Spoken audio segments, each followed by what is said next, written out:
And good morning. It is a Tuesday edition of Glenn Clark Radio. I'm Glenn. He's Griffin. Lots to do on a Tuesday edition of the program. Some good, some really, really, really bad. The baseball's really bad. It's a very difficult spot to be in because it's not worth talking about bad. Like, if they hadn't won so many games at the start of the season, we would just say, hey, appreciate you, and be moving on to other topics. But they are in a playoff race. It just doesn't feel like they're in a playoff race. It's brutal, man. Like, it is not just that it's joyless. It's painful. It hurts. You want to just sort of disassociate yourself with it and just not watch. And it doesn't mean that it's guaranteed to be over. It doesn't mean that they can't be helped by getting some pieces back. It just feels like it is a train that has gone off the tracks. And it's not just one thing. It's not just the pitching injuries. It's not just that the bullpen's bad. It's not just that they're not hitting. It's not just that Adley Rutschman. We don't even want to talk about Adley Rutschman. We don't even want to bring his name up right now. Because it is veering into people saying things that you don't want. Like, you're asking questions that you don't want to ask. And then guys like me got to be like, all right, well, let's not say anything crazy, but do you think we're not feeling some of the same stuff? It's bad. It's not even worth getting, like, pointing out that Kobe Mayo's in a normal world, we'd be like, it's not really working out with Kobe Mayo at the major leagues, probably rushed him up here. But we don't even notice. Because on the list of problems that you have, it's so far down that you're like, oh, right, on top of all of that, Kobe Mayo seems outmatched at the major league level. But other than that, it's all good. At least Craig Kimbrell's figuring it out. Well, he's giving us answers to something at least, I guess. What, that he's not going to be on the team? Yeah. What? They don't even. Maybe. Remember we thought Birch Smith was part of the solution? Remember we were convinced that, like, they found something in Birch Smith? Remember how excited we got about Cade Povich's last start? He's going to be part of the solution.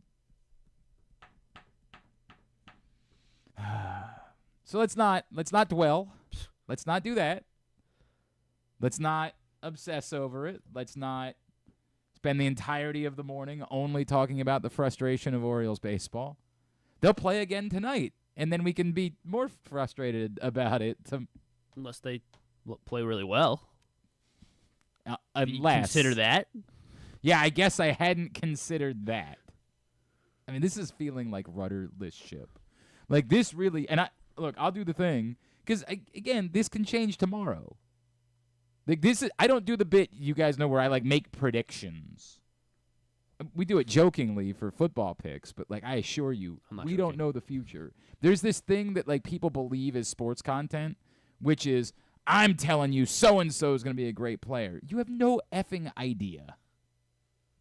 Like, you have no clue. Gunnar Henderson, I think he'll. Yeah, I think Gunnar Henderson's a very good baseball player. You're right. But that's what we think. That's what we think content is just guessing. Like, guess what might happen. Guess all that. I don't do that stuff. I react to what's going on.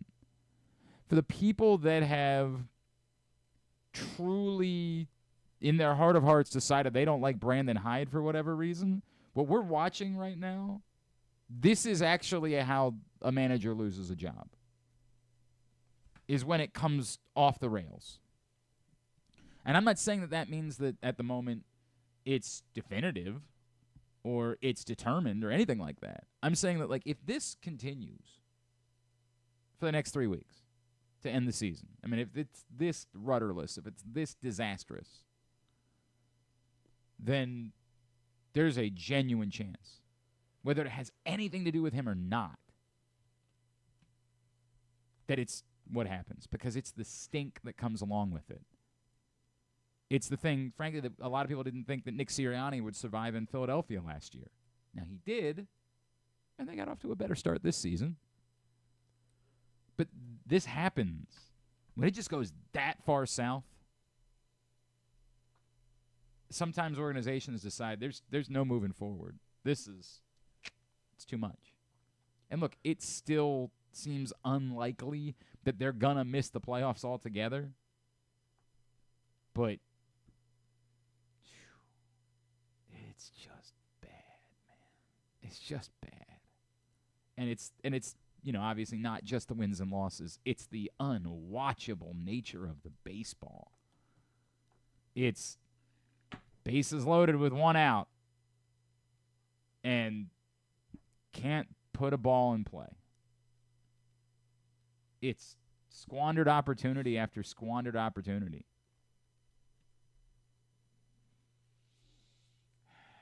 It sucks, man. It sucks. I don't have anything to make you feel better. I can't. Who could? It's even the things that seem pleasant at times. Like Colton Cowser largely has seemed pleasant. But then you deal with the fact that Colton Cowser is one of the big culprits. He's one of the guys that you can count on most for a strikeout with runners in scoring position. And he's one of the positives.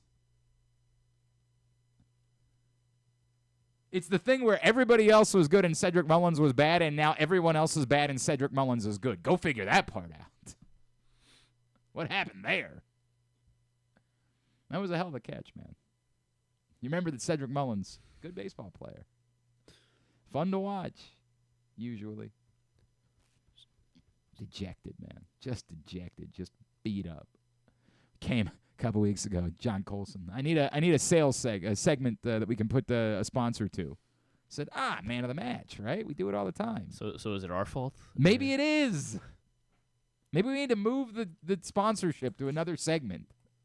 Maybe we need to come up with something else. I don't know. Speaking of which, I guess we should go ahead. Believe it or not, no man of the match today. Hopefully there'll be another one before the Experience the thrill of the season's Mars Maryland 5-Star at Fair Hill, presented by Brown Advisory, coming October 17th to 20th. See the world's best equestrians compete in the sport of eventing, the ultimate test of horse and rider. Enjoy a weekend festival featuring local food, shopping, and fun for all. Come for the event and stay for the experience in Cecil County, home to the Chesapeake Bay waterfront, vibrant small towns, and family entertainment. Tickets on sale now at maryland5star.us.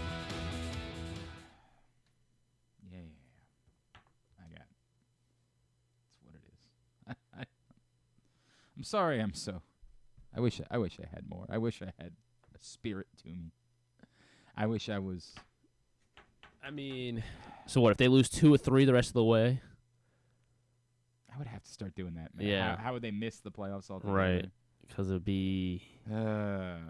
It's a fair question. And then so if they lose 2 or 3 all the way, you're saying Hyde's gone. If they were to miss the playoffs altogether, I think it'd be very difficult. Stop, because now you're doing the thing where you think that I'm making a prediction. I'm not. I don't make predictions. I'm not. Okay. I don't do that. It's just guessing. That's for somebody else that thinks that it means they have a brain because they guessed and they got it right. I think that if it goes that far south, like right now, it's really hard to believe because you're 8.5 games up. It's almost impossible. Now, again, if you get swept by the Red Sox, all of a sudden you're only 6.5 games up. But still, there's so little time left. It's hard to fathom. I think the, better chance than not only occurs if you completely miss the playoffs. I think after that, it becomes a crapshoot. Like, if you get in and you get swept, there's a similar conversation, right? Like, you got in, but what does that matter that you got in because you just fell apart? You get swept in a wild card series. What are we doing? You're still only a game and a half back, by the way, in the AL East. What is this? What is the AL? The AL East is a money laundering scheme. What is this division? God. Even the Red Sox, the one team that we were all like looking at, like, maybe, even they couldn't take advantage of all this nonsense to really get back in the playoff race. I guess they're only 3 games out of a spot, but still. Well, I mean, it's like what Brian Anderson said yesterday. That every single every team is below 500. It's a joke, man. It's a conversation not worth having today. It's a let's see where we are, but it's on my radar. It's on my radar. And yes, you could say that the big story of the season is all of the injuries. Absolutely it is. But the approach at the plate is so dreadful. I know there have been some truthers over the weekend who reminded everybody, like, actually, the Orioles have scored runs in the second half of the season. Dude, I know, and God love you. Like, I appreciate the fact, and I have been that guy that's wanted to make sure that we present all sides. This is not me saying the Orioles' singular undoing was their offense coming apart at the seams. But pretending like this is a functional, quality offense that is improved, that to me is even the more difficult part about it. Tell me which baseball players have gotten better as the season's gone on, appear to be positively impacted by their time with the Orioles. Who's been, with the one exception being Cedric Mullins, who, again, we just think was getting back to being what we thought Cedric Mullins was supposed to be. The only argument we can make for that is he was so bad to start the season that, like, yeah, no, of course. Zach Eflin, I guess that's... Zach Eflin's been here for 5 starts. Yeah, exactly. So, and I said hitters. Oh, you said hitters. Okay. Tell me what position player, for like a second, you were like, oh, there's the Jackson Holiday. Tell me who it is. And maybe the answer, maybe Jordan Westburg would have continued to get even better as the season had gone on if he had stayed healthy. Maybe, but he didn't, so we don't have that.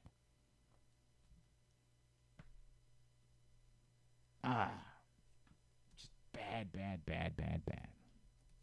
Coming up in just a minute, we're going to chat with our friend Mike Pereira, of course, from Fox. Mike was back in the booth on Sunday. It was great to see him again. I know he's been through a lot of health issues. We're going to talk to him, of course, about what happened last Thursday night and that whole illegal formation thing and what? Like, what? We'll talk to him about that. Orioles VP Kerry Watson will join us this morning. Also coming up a little bit later on, we are going to remember the life of the great James Earl Jones, absolute legend, and someone who was very intertwined with baseball, obviously, not just because of Field of Dreams, but also because of The Sandlot, which you guys know is like my favorite motion picture of all time. David Mickey Evans, the writer and director, and of course the narrator as well of The Sandlot, is going to join us a little bit later on this morning to tell us about James Earl Jones and having him play Mr. Myrtle, of course, the legendary neighbor, the man who owned the beast. We're going to pickle the beast. What was the name? Hercules. Hercules, of course, was the actual name of the beast. And then it's Tuesday, so we will preview Waiver-Wire Wednesday with our buddy Joe Serpico, PressBox Fantasy Football Analyst. All of that coming up on the program today. And then tonight, of course, we're going to be at the Hamilton Sports Bar and Grill on Harford Road, which is where you should be. I'll be there. Rita's going to be there. Arthur Millette is going to be there because it's the inaugural edition of the Arthur Millette Show. What are we doing? Let's go. You tell him I'll be there, too? Oh, Griffin's going to be there? Oh, well, Jesus Christ. Now we need security. What are we going to do? Do you have are you going to provide your own pictures to sign for people, or like do they have to? No, bring people have their to bring own? those. You have to bring your own if Griffin's going to sign it. Should be understood. Arthur Millette Show, first edition of the program. It begins tonight. It's brought to you by Easy Pass as well as by 1-800-GAMBLER. And Arthur Millette is bringing a special guest with him this evening, and it is Maryland's own, the local boy done good, Bo Braid, former Terp from River Hill. Really excited about Bo Braid. I know that it's always very popular when a local guy makes the team, and that's exactly what Bo Braid did as an undrafted free agent, so very cool. Arthur Millette Show with special guest Bo Braid tonight, 7 o'clock, the Hamilton Sports Bar and Grill on Harford Road. We will see you there. Can't wait for the first edition of the program. Find out more, PressBoxOnline.com/Millette. That's MAULET. All right, joining us now, and maybe he can make some sense of what we saw from Kansas City on Thursday night. He, of course, is the former VP of officiating in the NFL, now the rules analyst for Fox. Great to see him back in the booth on Sunday. Our friend Mr. Mike Pereira is back with us now here on GCR. Mike, it's Glenn in Baltimore. It's great to chat with you, man. Thank you so much for taking the time for us. You got it. Long time no talk to since I took a year off last year. I was way too slacking long. off. No. And I guess that's the important question. How you feeling, Mike? I think it's a miracle. I mean, the fact that 10 months ago I couldn't walk, I was in bed 90% of the time or hunched over a walker, and kept the faith and found a great surgeon and had my back fused on 7 levels. And now I'm attending games in Cleveland on Sunday, and I'm walking 2 miles a day, and I have a new lease on life. That is awesome. That is so great, man. I'm so happy to hear that. Now, did you get all of the fist bump stuff worked out with Tom Brady? Like, did you guys have it be? Why do I always put myself in those situations, for God's sake? If I could ever go viral for something good that I did, as opposed to something that looks screwed up. I said after, I didn't know. I had no idea. And then after the game, they were telling me about this. And I'm going, well, Jiminy Christmas, in the booth when I am on site like that, I have a button I have to push to activate my microphone so I could talk. So I didn't expect at that moment that I was going to say anything, but when Burkhart, welcomed me back and then Tom said, yeah, great, I immediately looked down to the button at the same time that he extended his arm to fist bump me. So then I joined the list of people who refused to high five him or refused to fist bump him. And it's like I flew home yesterday and all the talk was not whether Tom Brady did a good job or not a good job. It was just the hung out to dry, fist bump from Mike Pereira. I was wondering, so we know he's like a stickler for details. We know he's meticulous. I was actually wondering if he legitimately asked you to practice fist bumping after the game to make sure you guys have it down for next week. I'm actually, the next time I will be with them will be next week, not this coming week. Okay. So I have a feeling he's going to call me and say, would you show up on Wednesday to Dallas for your game, so that we can practice fist bump? Sounds about right. I'm not going to be shocked. It sounds about right from him. It's good stuff. Mike Pereira with us here on GCR. Mike, obviously, in Baltimore, we're still a little confused about what we saw on Thursday night, and even more confused because, we were told, hey, this is the focus. But after illegal formations were called 5 times against the Ravens, they were barely called the rest of the weekend. Is that because the Ravens were just so bad at it on Thursday night, or is that because all of the other teams got the message based on what happened on Thursday night's game, or the NFL got the message that, like, hey, we don't really want this to be the storyline of week 1 in this league? Well, I have to say that I'm a little confused still, because, you look at, there have been 22, I guess there was 22 or 23 that were called in week 1 this year versus 10 that were called in week 1 last year. Now, spread over the season or the whole slate of 16 games, it doesn't seem like that much, but it is. I mean, if we more than double a penalty count in 1 week, going from 1 year to another, it has to be a concern. And I don't think anybody liked what they saw on Thursday to the Ravens. And the thing that shocked me the most is, is it a point of emphasis? Yes. I mean, it is.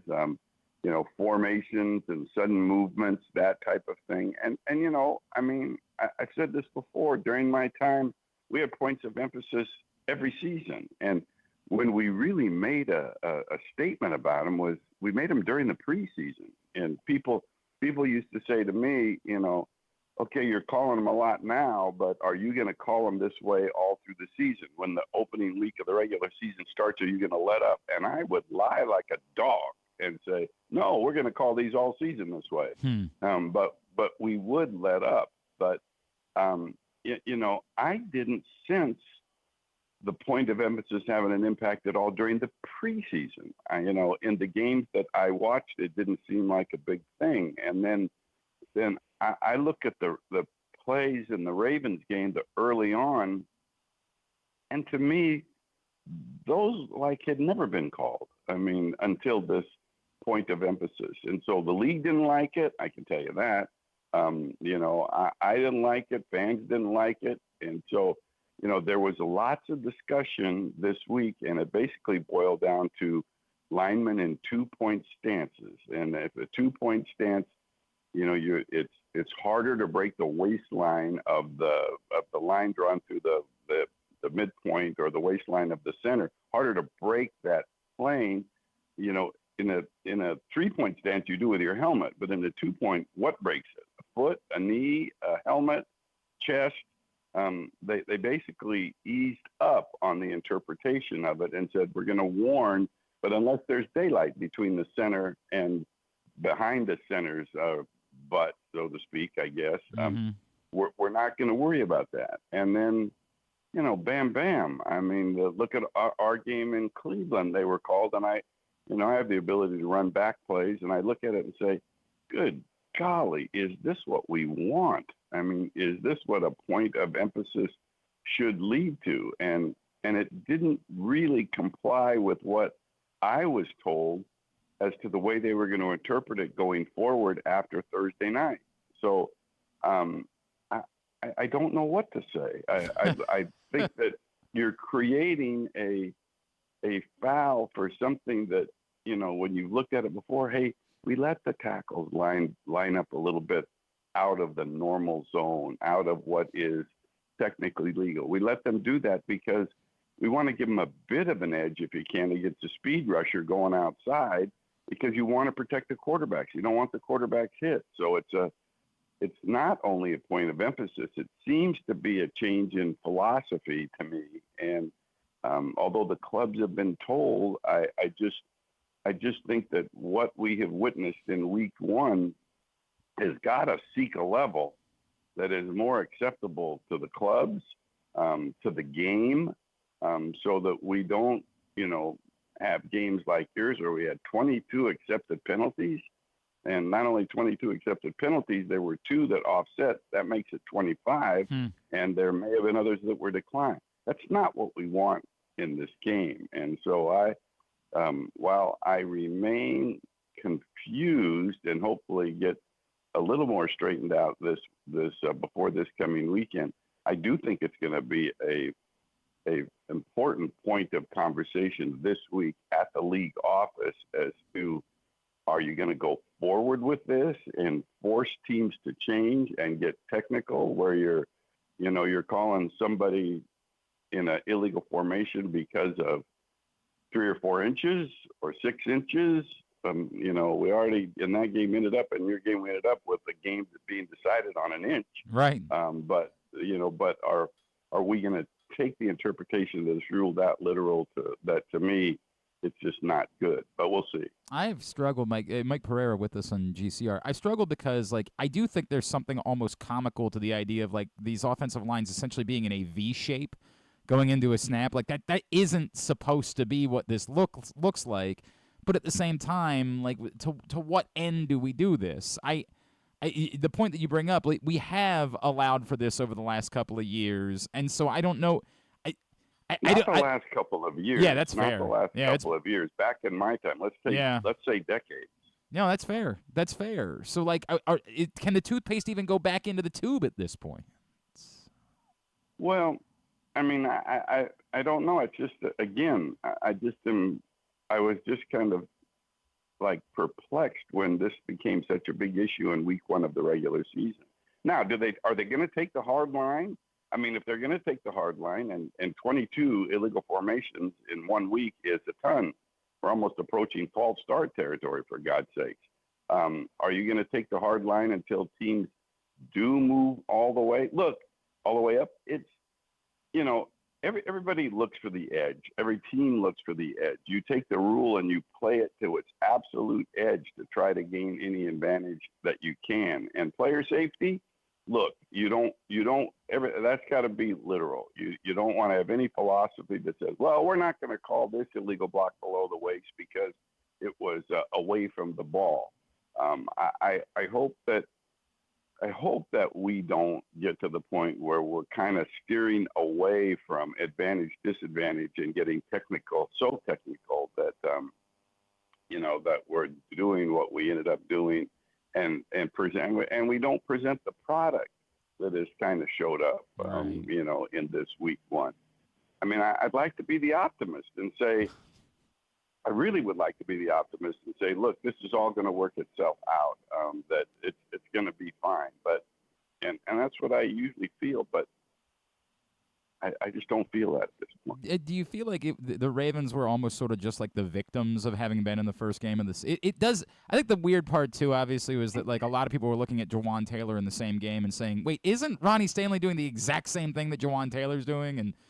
But that's a conversation for a different day. I'm not a conspiracy theorist, Mike. I don't get involved in that. But was it really just a case of they were the victims of having played in the first game as the league is trying to figure this thing out? Well, I mean, look, it's there's no conspiracy factor, right? Okay, that we can throw out. I mean, and your point is a good one. Is it just the fact that you were in the first game and they were trying to make a point? I don't buy that either.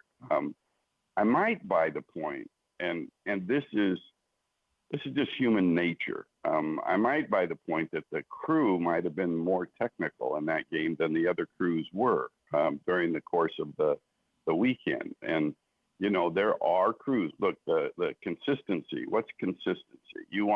If you ask a coach what's the most important thing you want in officiating, they will tell you consistency. But yet, people's eyes look at things differently. I mean, there's an element of judgment involved, and I think that crew maybe is one that was more technical. Okay. And I'm going to be interested to see what that crew does in their game next week, which I have no idea where they're going to be, but by the time we kick off on Thursday night, I will, and I'm gonna be interested to see how they react. That might play into it a bit. I just think that things that are written down and emphasis that are made. Look, in this case with illegal formations, even though we've said it was a point of emphasis, we've never been that technical. But yes, when it comes to illegal contact, and they made that a point of emphasis, I mean, that was one penalties exploded threefold over the course of the year, and we're talking about back in '94, I think it was, or something. But with the first one, but it's just, golly, we're dealing with humans, who take a written point of emphasis and maybe take it too far. That's about all I can say, because I can just say this, Glenn. Oh, did we lose Mike? Oh, of course. Right as we were trying to see if we can't squeeze in. I just wanted to give him a chance to wrap up and give him a plug for Battlefields to Ballfields, which I know means so much to him. And then, of course, we have another guest scheduled right afterwards. So we'll see if we can't get that sorted out. I apologize. I completely understand everything that Mike's saying. And you guys know I'm not a conspiracy theorist. I don't think that the Ravens were targeted or anything like that. I think that's nonsense. But Mike's point about like the technical nature of this crew is interesting. It's an interesting point that he makes, and so that obviously for him and what he does is relevant moving forward. For us, it's not quite as much of a concern, obviously, because who knows who the crew is going to be. Maybe it's out there already for week 2 for the Baltimore Ravens, and that's far more of a concern for for the Baltimore Ravens. All right, Mike, I just wanted to make sure that I gave you an opportunity because you're always so good with us, and I wanted to talk up battlefields to ball fields before we let you go. So can I give you a chance to remind everybody all about it? Yeah, obviously that's the foundation that I started in 2017, where we give scholarships to veterans to become sports officials in their communities in any sport, not just football. And yeah, it's been great. It is the most important thing for me to give our veterans an opportunity to get back on another team and to have a mission and to show their competence and their character and all of that. And we're now in 38 states. We've given over 1,500 scholarships and have some wonderful stories and from some people who have been struggling, who have found a team again, and they love it. I mean, once they get started into it. So I'm very proud of it, and I just think that they would not be so damn technical, and we're kind of finding that, because if we're going to call those 3 that we called at the beginning of the Ravens game on Thursday night, then we probably should have had, as I look at games, we probably should have called 300 yes, during the course exactly of the right. week. But yeah, I'm very proud of what we have accomplished with our veterans. It's very cool. Battlefields. And thank you for asking. Oh, I love that. I think it's a wonderful concept, and I love that you guys do it. Battlefields2ballfields.org, and that's with the number 2. Battlefields2ballfields.org.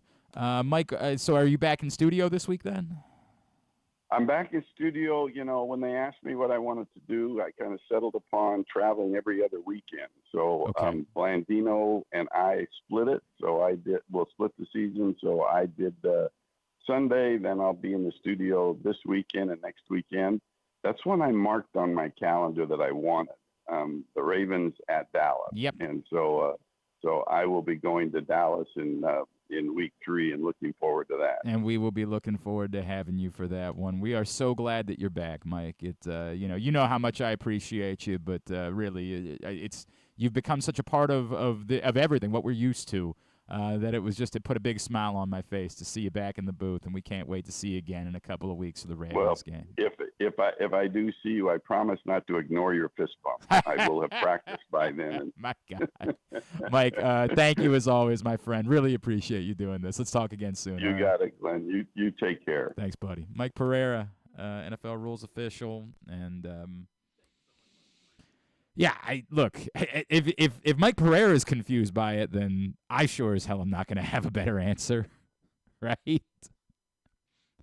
If he's confused by it, and I understand what he's saying, that they called it a bit more technically. I still get the sense that the league might have stepped in and said, okay, not that. Whatever we do, not that. Just anything else, not that. CountySports.zone is the best place to find all of the scores, schedules, rankings, everything you need to know about high school sports all season long, and not just football, soccer, field hockey. And then as we get into the winter, they've got it all. CountySports.zone. It's proudly sponsored by your local Toyota dealer and buyatoyota.com.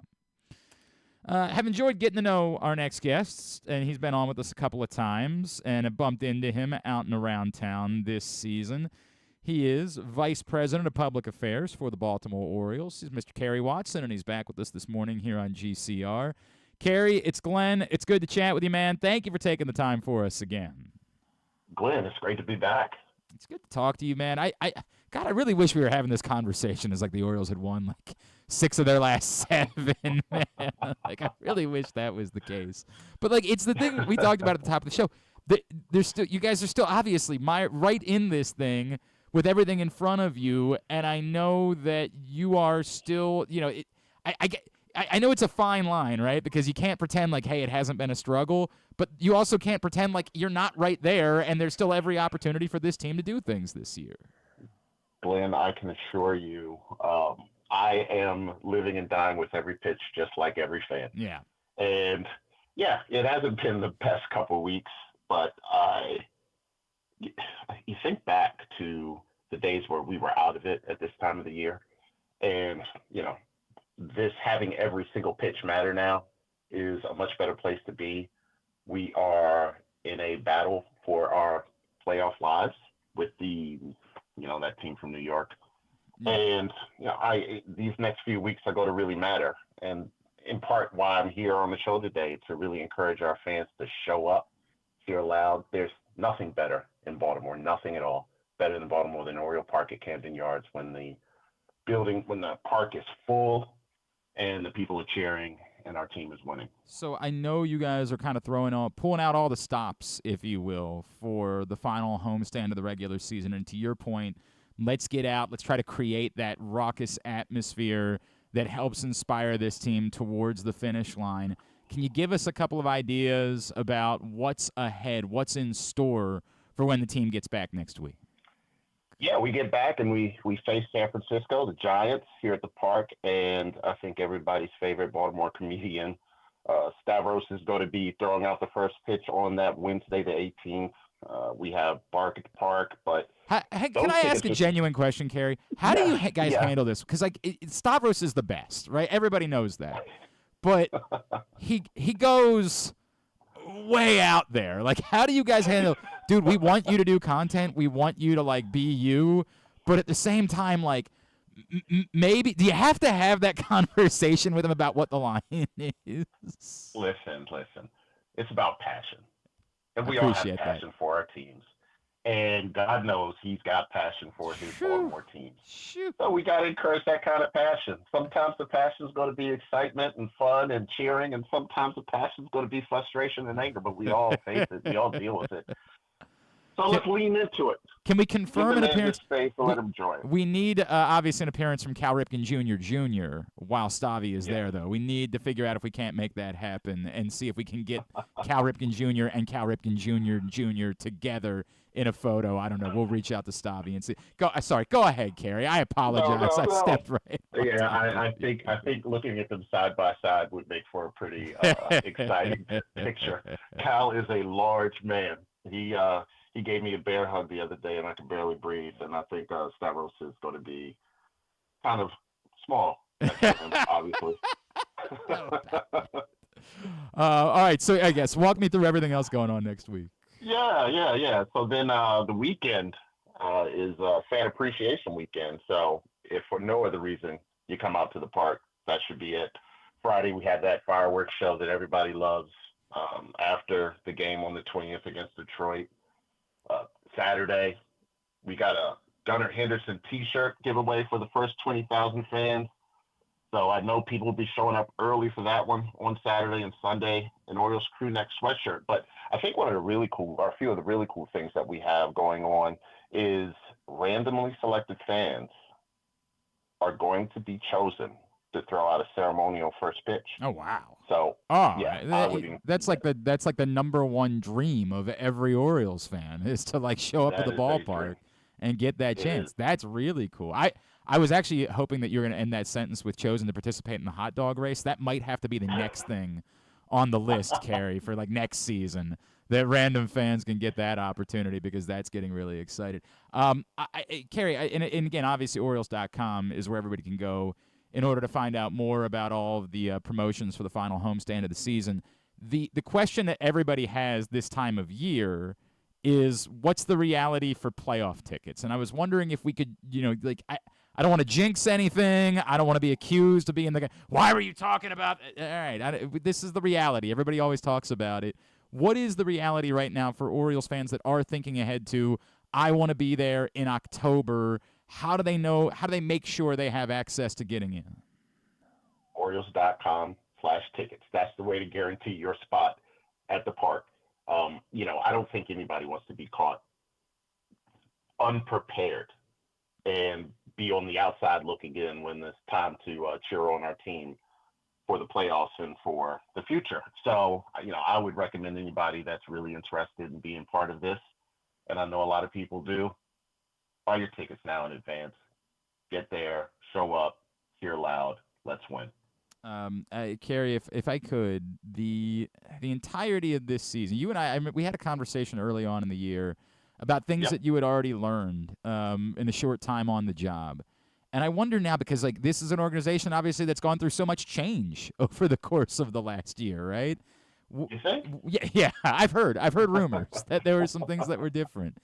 Could you give me an idea of what you've learned about the vision of this group and the Orioles moving forward and goals and what the concept is for what the Orioles are going to be for this community with this new leadership? So I will give you an opportunity to be the first to congratulate me on 1 year of being with the Baltimore Orioles. You know what? Today's my I am anniversary. so sorry. Griffin, you got a cake, right? I thought we took care of that. All right, the edible arrangement is on its way. No, that is awesome, Kerry. By the way, and this is not just because you're on the show. I got to tell you, the number of people that have told me how much they love you within that organization, and now I'm just telling you this to tell you. It's funny because like your name will come up, but man, I really like Kerry. Like I really enjoyed talking to him, and they were like, dude, he's the best. Like he is the best. So it's clear what your impact has been for that organization. And I do congratulate you on 1 year with the team. Glenn, I really appreciate that. I'm telling you, I think I might have told you this one of the couple other times we've spoken on air. This job, this opportunity for me is better than a dream because I just could not have dreamt this opportunity to be here in my home state in Baltimore, you know, making a difference for the team, both on the field and off. I mean, this is an incredible opportunity for me, and I'm enjoying it. Every moment of it has been fun. Fans, look, we all have hit the jackpot when it comes to ownership and leadership of this organization. If you're talking about Mike Elias, who's the best general manager in baseball, you're talking about David Rubenstein, who, I mean, the hope and energy that he has given the front office and hopefully the fans in Baltimore to recognize that this person is entirely dedicated to this team and the city. He wants to win. Michael Arrighetti, who's another one of the owners, wants to win, but he doesn't just want the Orioles to win. He wants Baltimore to win. And that is with all sincerity, Glenn. You know, I have never met a person that's more desires to just be honest all the time and very open and clear and transparent about his feelings than David Rubenstein. And it is an exciting time to be here in this city. Orioles.com, as always, is where you go to find out everything that's going on and to get your tickets. Unfortunately, I don't think we can help you out. If you missed out on Bark at the Park for next week, yeah, you're probably out of luck. You're going to have to ask somewhere else because it is sold out for next Wednesday, which is a shame because I was admittedly scrambling to see if I could still get a ticket, Kerry, and I might have to call in a favor at some point. We'll see how that goes because I'd love to bring my pup out. Kerry, is there anything else that we can mention before we let you go today? You know what? David didn't ask me to do this, but he just released a new book, The Highest Calling. I saw that. Goes on sale today, actually. But the cool part, and the reason why I wanted to mention it is because all of the proceeds go to Johns Hopkins Children's Center and my favorite school, Harlem Park Elementary Middle School. It's really just generous and exciting. He is a philanthropist, and he is doing good for Baltimore. I've loved seeing that partnership that you guys have shared with Harlem Park. That has been really, really cool and a special thing for the entire community to see what that's all about. Kerry Watson, always appreciate it. Let's do this again. How about we have this conversation again ahead of a home playoff game? All right? I like that idea. How about we make that happen? Congratulations on 1 year, and thank you, as always, taking the time for us this morning. Thanks so much, Glenn. Have a great one, everybody. Kerry Watson, Orioles VP, with us this morning here on GCR. Just got to get a few more. Wins. Just a few more. We can't. Got to make that happen. Get us all off the edge. I don't want to start smoking cigarettes right now. I'm not interested in that. Let's go. All right, when we come back in, we're going to remember the late, great James Earl Jones, who, of course, had serious impact on... Oh, can you pull up the anthem thing so we can share that when we come back in? Of course, James Earl Jones once performed the national anthem. He's not a singer. He once performed the national anthem in Baltimore before the 1993 All-Star Game. And I know that's been getting a lot of play in the last 24 hours. But David Mickey Evans is going to join us, the writer, director, and narrator of the legendary film The Sandlot. and he's going to tell us all about James Earl Jones next. It's Glenn Clark Radio. Want to improve your golf game or learn to play for the first time? The Baltimore Golf Academy has fun, instructional programs for the beginner golfer to everyday players. The Baltimore Golf Academy can take your game to the next level. Enroll today at baltimoregolfacademy.com. The ultimate fan experience awaits you at Sports and Social Maryland. See how we're raising the sports bar with our massive 100-foot media wall featuring 40 HD TVs and a 47-foot big screen. Bet on your favorite teams and this year's biggest events at the FanDuel Sportsbook while enjoying your favorite beers and cocktails, plus our delicious takes on bar food classics. Visit Sports and Social at Live Casino and Hotel Maryland, at Arundel Mills. Must be 21. Gambling problem? Call 1-800-GAMBLER. Driving in Maryland? Did you know an Easy Pass from DriveEasyMD.com can save you time and money? Of course you did, because you are a thrifty driver. An antenna reads your Easy Pass transponder and automatically deducts the toll from your Easy Pass account. Learn more at DriveEasyMD.com. Hagerstown, Maryland, a snapshot of American history that dates back centuries. Today, the roots of the city expand with another historical moment, the grand opening of Meredith Park, Hagerstown's new event stadium and home to the Atlantic League Flying Boxcars. Experience the energy, culture, and adventure. Plan your getaway today at America's newest and most innovative ballpark. You're welcome in Hagerstown, Maryland. Visit Hagerstown.com. Treat yourself and taste the Baltimore tradition that is the legendary Costas Inn. Hey, it's Stan the Fan Charles. For over 50 years, the Costas Inn has been a Baltimore original, dishing out their legendary fat, delicious, award-winning crab cakes and steamed crabs. It's crab season, so sit back and crack some crabs while watching the Birds pursue another divisional title on Costas' 15 TVs. On Monday night, the Costas Inn offers their half-pound jumbo lump crab cake with 2 sides for under $30. So head on down to the Costas Inn today at 4100 North Point Boulevard or visit them at CostasInn.com. The votes were all counted, and the results are official. Royal Farms was named #1 for food in the USA Today 10 Best poll, receiving more votes than any other convenience store chain in America. The next time you want to get some good food fast, doesn't it make sense to go to Royal Farms? Voted best in the USA and home of world-famous chicken. Real fresh, real fast. Royal Farms. Escape to Ocean City, Maryland, and discover a place that just feels lighter, where every day feels like Saturday and French fries are a food group, where flip-flops are always in fashion and seafood is always in season, where the boardwalk is bustling and the beach is right outside your door, where you can rise with the tide and feel like a kid again. Ocean City, Maryland, somewhere to smile about. Book your trip at OCOcean.com. Gambling can be a fun and entertaining experience, but there are risks involved. If you're planning on betting on the game at the casino or on your phone or computer, know your limit, stay within it. Set a budget and a time to stop. Remember, gambling isn't a financial solution, and it doesn't mix well with alcohol or drugs. Know the risks and have a plan before you begin gambling. For free and confidential services, call 1-800-GAMBLER 24/7 or go to helpmygamblingproblem.org. Coming back in here with Glenn and the other guy, Garrett, whatever his name is. You know who they are. All right, back in here on GCRs and continue along on a Tuesday edition of the program. If you missed it, Stan the Fan Charles, Ross Grimsley, Luke Jackson got together yesterday to talk about everything facing the Birds right now. Facebook.com/PressBoxSports. Click on the videos tab. Go to YouTube.com/PressBoxOnline. PressBoxOnline.com/video if you missed it.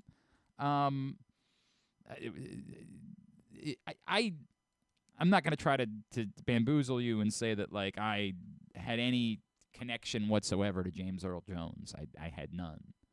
I, like everyone else, adored watching James Earl Jones or hearing James Earl Jones perform. He was very much the voice of God type of power that he conveyed as an actor.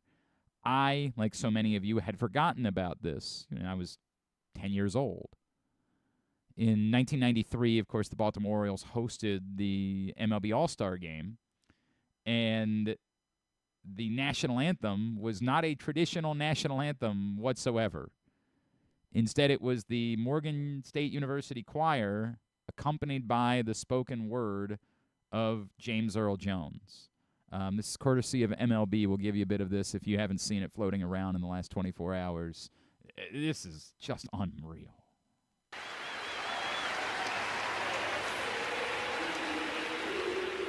Oh, say, can you see by the dawn's early light what so proudly we hailed at the twilight's last gleaming, whose broad stripes and bright stars through the perilous fight o'er the ramparts we watched were so gallantly streaming, and the rockets' red glare, the bombs bursting in air, gave proof through the night that our flag was still there. Oh, say, can that star-spangled banner yet wave o'er the land of the free and the home of the brave? Just gives you chills, man. It just gives you absolute chills. Here we are 31 years later. That was truly incredible. Just an absolutely spectacular concept, and obviously reflecting. It was so unique to have him do it spoken word, kind of reflecting the fact that the song was written here and focusing on the words and it being a poem as much as it is a song. Just truly, truly brilliant stuff from the legendary James Earl Jones, who passed away yesterday. You guys know I'm absolutely obsessed with the film The Sandlot. It is, I don't know how many movies have had a more significant impact on my life, because every year my kids start demanding in April, Dad, is it time to watch The Sandlot yet? Because they know it's my 4th of July tradition every year.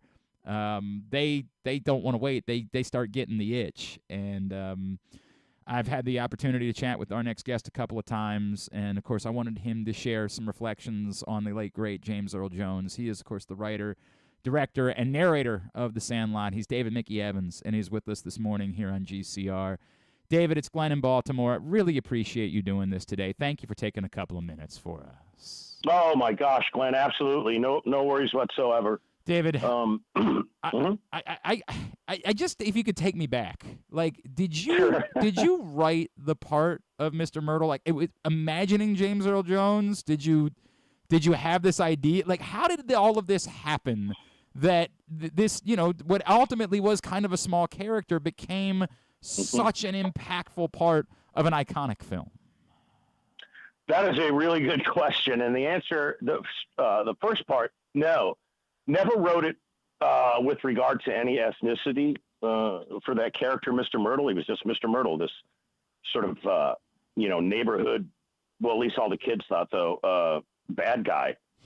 And we did not have a Mr. Myrtle, maybe about a week and a half, 2 weeks into production. And my first AD, God rest his soul, Bill Elvin, one of the best that ever lived, says to me, on The Sandlot, as we're doing whatever we're doing, he says, hey, you should get for Mr. Myrtle, you should get James Earl Jones. And I laughed at him. Right. I said, there's no way I am ever going to get James Earl Jones to be in my little movie. That's so crazy, David, Bill. what you're saying, I feel like people are going to miss this, because now we think of The Sandlot as this iconic film, but it was a small budget film. Oh, yeah. If I spent $8 million on that, I'd be shocked, and for movies, that's nothing. Right. For movies that are intended to go out as, studio releases with major distribution plans and all that, yeah, it's nothing. There's plenty of indies made. But anyway, the point is, so I say to Bill, that's crazy. I need solutions here, Bill, not, pipe dreams. And he says, no, hang on, I'll call him. I said, what? So he calls him, and he says, blah, blah, blah, blah, blah. And he says, hey, all right, James wants to read the script. So I said, all right. So we sent him the script overnight, and I got a call the next day, and it was Mr. Jones, and it it was something like, David, this is James Earl Jones. And I said, yeah. And it really was. I didn't believe him. But anyway, so we talked a little bit about the character, and he brought up something really important. He says, if Mr. Myrtle, was playing ball, I never would have played with Babe Ruth because it was segregated at the time. I said, that's right. It was the Negro Leagues and the MLB and such. Well, the proto-MLB. And I said, yeah, but Babe Ruth used to barnstorm in the Negro Leagues during the offseason. And he says, all right, that makes total sense. So then we fixed up the dialogue, did a couple things, and maybe less than a week later, Mr. Jones showed up. And I've been in the presence of people with massive charisma. You could just feel it coming off them. And nobody had more charisma that I've ever met than James Earl Jones. He was an imposing man in the best possible way because he was such a gracious human being. And he walks onto the set. He's already in costume, and he's standing with Bill Elvin, my first AD. And I'm standing right there, let's say 5 feet away. And I can hear Mr. Jones say to Bill, where's the director? And Bill points at me, and I think I was 28, 27 years old at the time. I was pretty young looking and at that time. And Mr. Jones looks at me for a beat, and then he looks at Bill and he goes, no, seriously, where's the director? And he was serious, Glenn. He did not believe I was the director. So, I shook his hand, and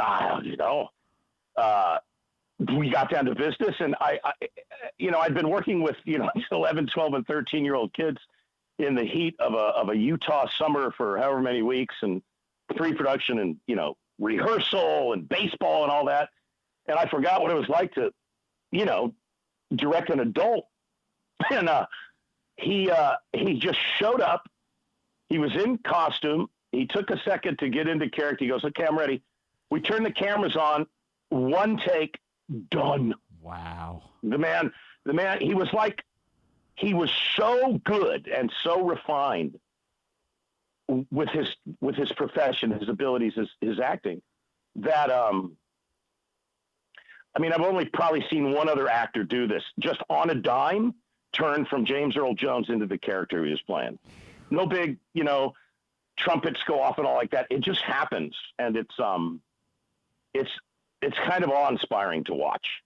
So, David, what, I don't have a, I once got to be on the stage as Stevie Wonder was performing. It just worked the night before the Ravens won the Super Bowl. And I had a moment like this. I was with there was LeBron James and Kevin Durant played a basketball game in a tiny college gym here in Baltimore, and I was on the floor. Wow. And there's something about that moment of watching a genius, right? Like that up close and personal.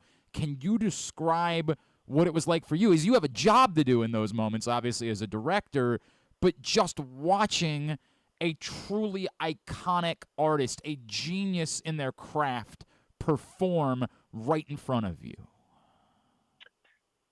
It was kind of astounding. I had been used to, okay, guys, for all the little kids, let's do this. You move over here, here's your mark, and then you say this, whatever the blocking was or whatever. Yeah. And they would do it, and sometimes the little guys, would fall out of character or say a line that wasn't like the way their character would say it or whatever, and I'd say, okay, let's make an adjustment on that line. Let's do here. Okay, watch me. Because with kids, you can line read them. You say, no, say it like this. And they will. They're great mimics. But if you say that to an adult actor, you're going to be out of a job. The point of me saying that is when James Earl Jones stepped up into the back porch of the set of Mr. Myrtle's house and turned around to face the camera, in that short amount of time, he went from James Earl Jones to Mr. Myrtle 100%.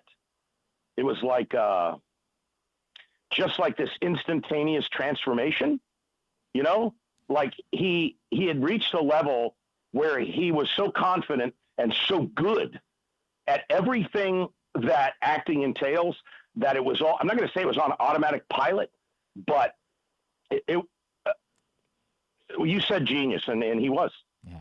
that's my experience of him. And, if that genius was, 90% sweat equity and 10% talent, it doesn't matter. Yeah. Yeah. He was a remarkable man, and so remarkable that when I did the Sandlot 2 and the studio in their, infinite wisdom decided to give me 1/3 the budget and less than half the time, I called James, and he still came out and played Mr. Myrtle for me. Unbelievable. Oh, he's a great dude. That's so special. David Mickey Evans is with us, of course, the writer, director, narrator of the Sandlot. I don't want to look, if James Earl Jones hadn't played Mr. Myrtle, you still made a wonderful picture, right? Like everything about it. It's one of the greatest coming of age stories that I have ever seen in my life. That said, do you have a way to quantify what you think it meant for the film reaching the audience that it did and becoming the iconic piece of Americana that it has become, that was impacted by the fact that it was James Earl Jones and the entire film was able to build up to justice? I'm telling you, I still get chills thinking about it. Like the being a kid and the first time. Like, to me as a kid, James Earl Jones was God, right? Oh, listen, Glenn, I don't mean to interrupt you, but I'll tell you this story is, before he came out onto the set, I was told, and I think I witnessed a little bit of this, everybody was on the cell, their sets were outside, and he was at the lunch truck or whatever having, it might have been breakfast. He might have been having a bowl of oatmeal. Okay. I think that was it. And he's just sitting there all by himself.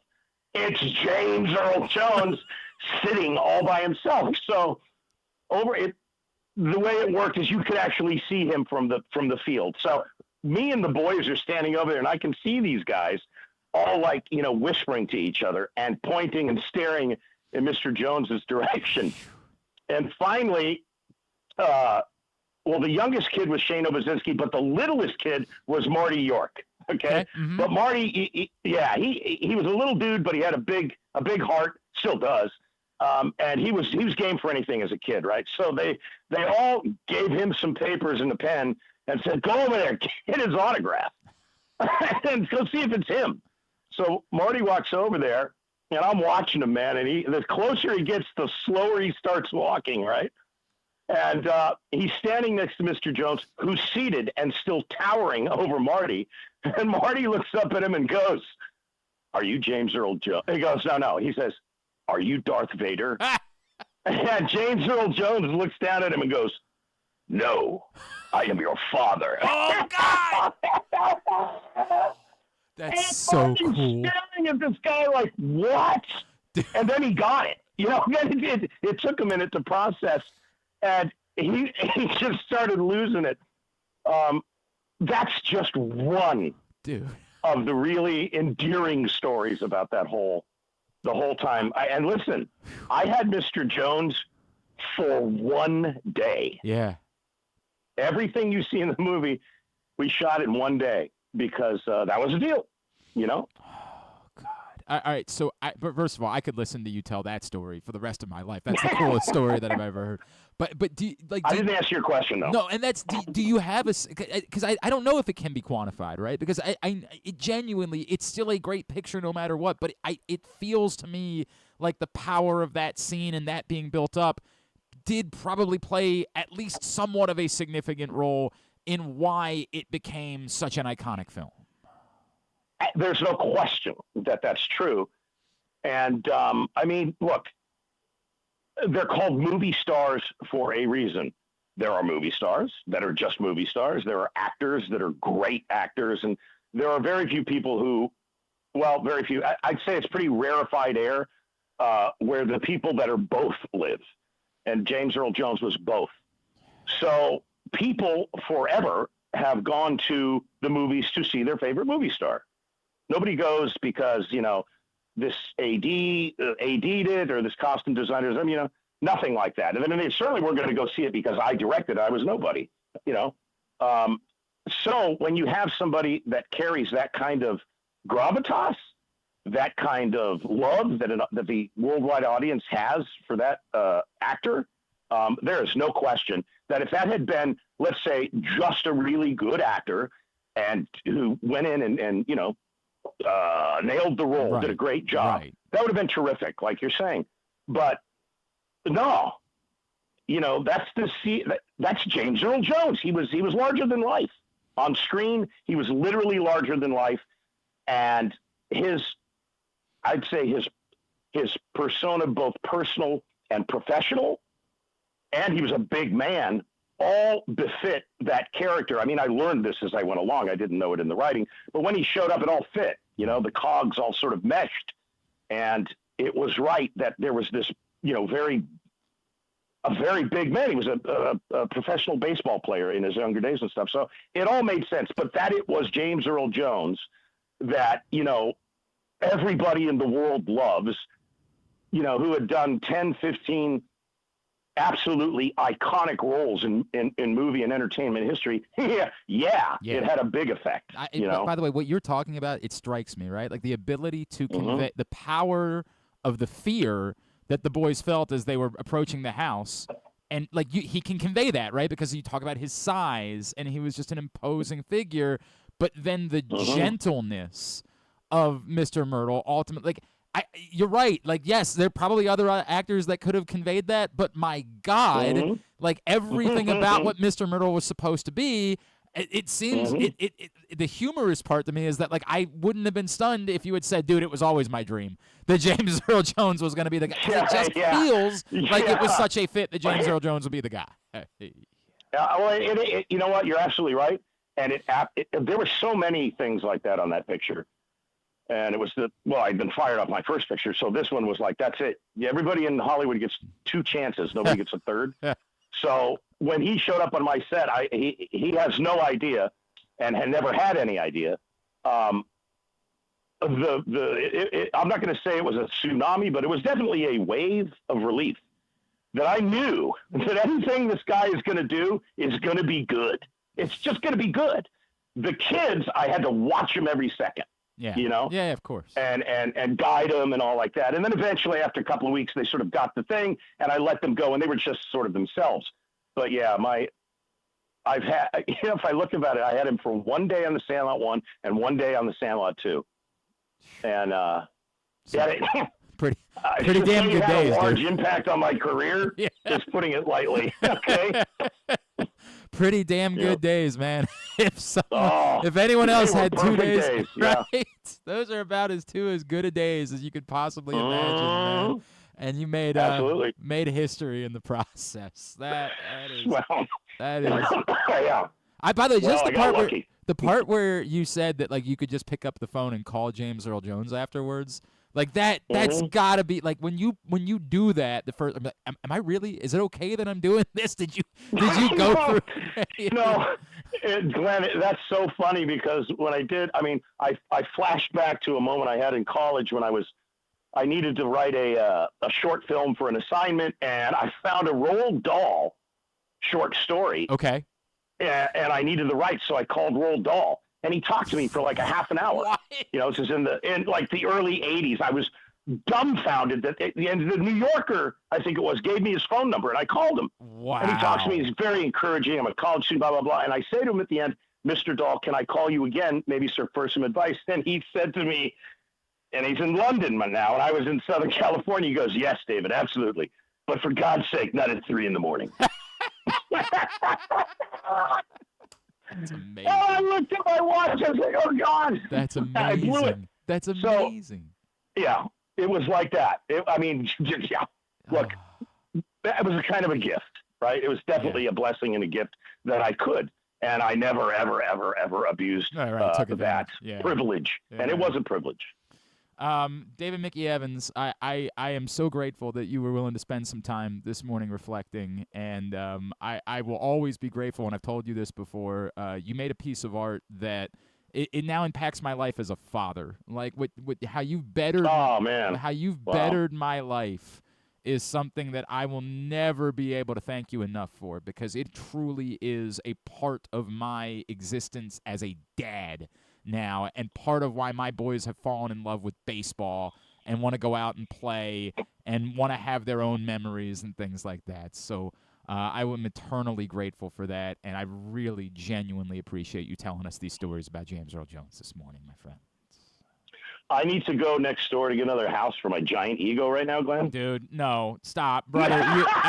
If people I've never been complimented like that before. My work anyway. So thank you very much. You don't made understand. my day, brother. In this town, people like associate me. That's how much I care about this film. Like it's emotional for me, man. It really is emotional. And I'm grateful for this. Let's do this again soon. Thank you for taking the time. Oh man, absolutely. Thank you for having me on. David, I appreciate it very much. Absolutely, man. David Mickey Evans. Yo. There's cool.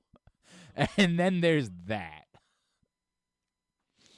That is a different level of cool, man. Like that is a special level of cool. I could listen to David Mickey Evans tell James Earl Jones stories. Yeah, approaching James Earl Jones. And, oh, God. No, I am your father. God. That's cool, man. I'm sorry. I'm geeking out, dude. I really am. You guys know how much the Sandlot means to me. We did an entire summer. You guys remember, we did an entire summer of the show around the Sandlot and talking to all the kids. The kids, obviously they're definitely not kids anymore. But we did an entire summer of content around the Sandlot because that's how much that film means to me. And it is part of the romantic feelings that I have about James Earl Jones. Look, everybody knows I'm not the biggest Star Wars person, but it's not like I didn't. Come on, man. Like, that's in context. Like, of course, I watch and enjoyed Star Wars. It's just that I'm not, the 10 that some of you are. I do have a soft place in my heart for The Lion King, though. Like, The Lion King does have a little bit more power over me. But man, for me, it's Mr. Myrtle. It's that scene. It's that everything builds to this moment and everything that he conveys within, to the point, one scene. It's incredible. It's the story of the power of a genius. And James Earl Jones was truly a genius. And we were so fortunate to be able to watch his art. Oh man, that ruled. In fairness, I'd rather do that for 30 minutes or 50 minutes or 6 hours. Well, it's so funny how it mirrors the kids first going up to him and are you Darth Vader? And just kind of how that's exactly how it happened in the movie. They don't know what they're getting. They go up to the house thinking that it's going to be this terrifying human. And to the point, the brilliance of James Earl Jones is when you see him, you are still kind of terrified of him. He's Darth Vader. And yet, the lessons that he taught them in that short span of time, it's perfection. Absolute perfection. All right. Today's show is also brought to you by the print issue of PressBox. It is available still for free at your neighborhood Royal Farms, any of the hundreds of locations around town where you find PressBox. You can read it all at PressBoxOnline.com. That's Kyle Hamilton on the cover. Great cover story from Bo Smolka, all about his rise to being a legitimate NFL star. Go get this right now for free at your neighborhood Royal Farms, any of those hundreds of locations around town where you find PressBox. All right, let's switch gears. It's Tuesday, and every Tuesday this season, we're going to be previewing Waiver-Wire Wednesday. Joining us now, he is. Do you want to try to hear my you've got something my for quick us? intro? Quick Let's intro. see how this goes. It's time to preview No. Waiver-Wire Wednesday No. with Joe Serpico. What is that? Sponsored by Live Casino and Hotel Maryland. What the hell is that? That's Joe's theme music. That's his theme music. Oh, all right. We'll see how Joe feels about it. Joe Serpico, how do you feel about your theme? We were talking over it. How do you feel? I feel like that was worse than the pasta that I had to eat last week. What? No.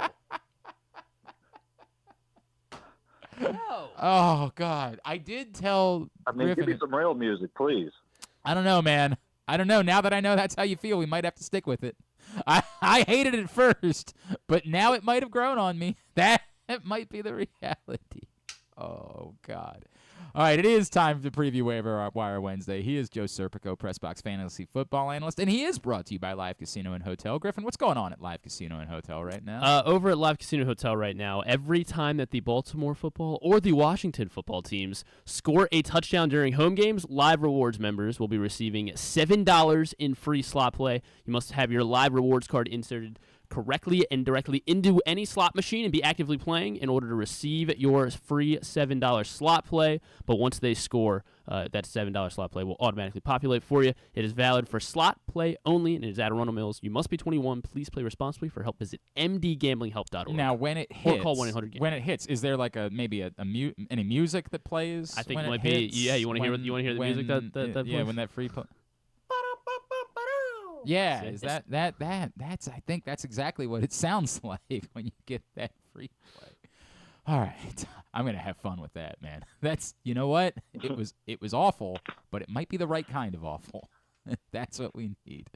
Let's talk about Jordan Mason. Let's get into it. I know it's not a long-term. We don't think it's a long-term thing with Christian McCaffrey, but there was reports last night that Minnesota might not be happening. So I guess if you're a McCaffrey owner, how hard are you going for Jordan Mason? If you're not a McCaffrey owner, how hard are you going for Jordan Mason? And was he so good that we have to think about whether or not there's a role for Jordan Mason even in a Christian McCaffrey world? The final point there, I don't think is the case. I think once McCaffrey's back, it's going to be all his job. But we did see last night Jordan Mason is arguably the best handcuff in fantasy football right now. Just whoever is a running back for Kyle Shanahan is going to be fantasy relevant. It's just amazing how he can turn these undrafted guys into not just football stars, but fantasy stars. But, yeah, it kind of makes it difficult because T-Mac should only be out for a couple weeks, so you don't want to go too crazy getting Mason now. Yes, if you are a C-Mac owner, you definitely want to pick up Mason. I would say probably, let's say about like 10% of your fab, just because if it is out significant time to start the season now, and then let's just say, this could be a lingering thing for the rest of the year too. And we saw already just how effective he can be. So you do want to get Mason on your team regardless. Let's put it that way. But like I said, about 10% of your fab, because injuries and one injury away from being a star. And are you saying that for people that are or are not owners? Like if you're a McCaffrey owner, 10% of your fab. If you're not a McCaffrey owner, you'd still go that far with him? Oh, yeah, absolutely. Okay. Just for the reasons I said there, these kind of things, it doesn't sound like something that it's he's going to be healthy right away, that being C-Mac. So, he hasn't practiced at all this summer, or it's been a long time since he has practiced. So, it sounds like week 2 might be already out of the window. Who's to say this doesn't linger a little bit further on and then, doesn't become a thing once we get to, say, weeks, 15, 16 when, things truly count. All right, so unfortunately, some of the other names that are relevant on the waiver wire this week, I don't think anybody that plays in a league with a Ravens fan, but maybe I'm wrong. What if Isaiah Likely somehow is available in your league, what is the reality for you there? If you lost, let's say, a Jake Ferguson or David Njoku, who should be both be up at least for this week, Isaiah Likely is a must-add. Now, for me, it's kind of hard to rely on let's face it, he's still the backup tight end for the Ravens. Mark Andrews is still the guy, even though, Andrews didn't get a whole ton of looks the other night. We know as the season progresses that Andrews is going to be the guy. It was just a bad week for tight ends in general this week. That's why I think Isaiah Likely's numbers pop and, being the first game and being on a national stage. But, funny little number I kind of threw out there is Likely scored 21.6 points.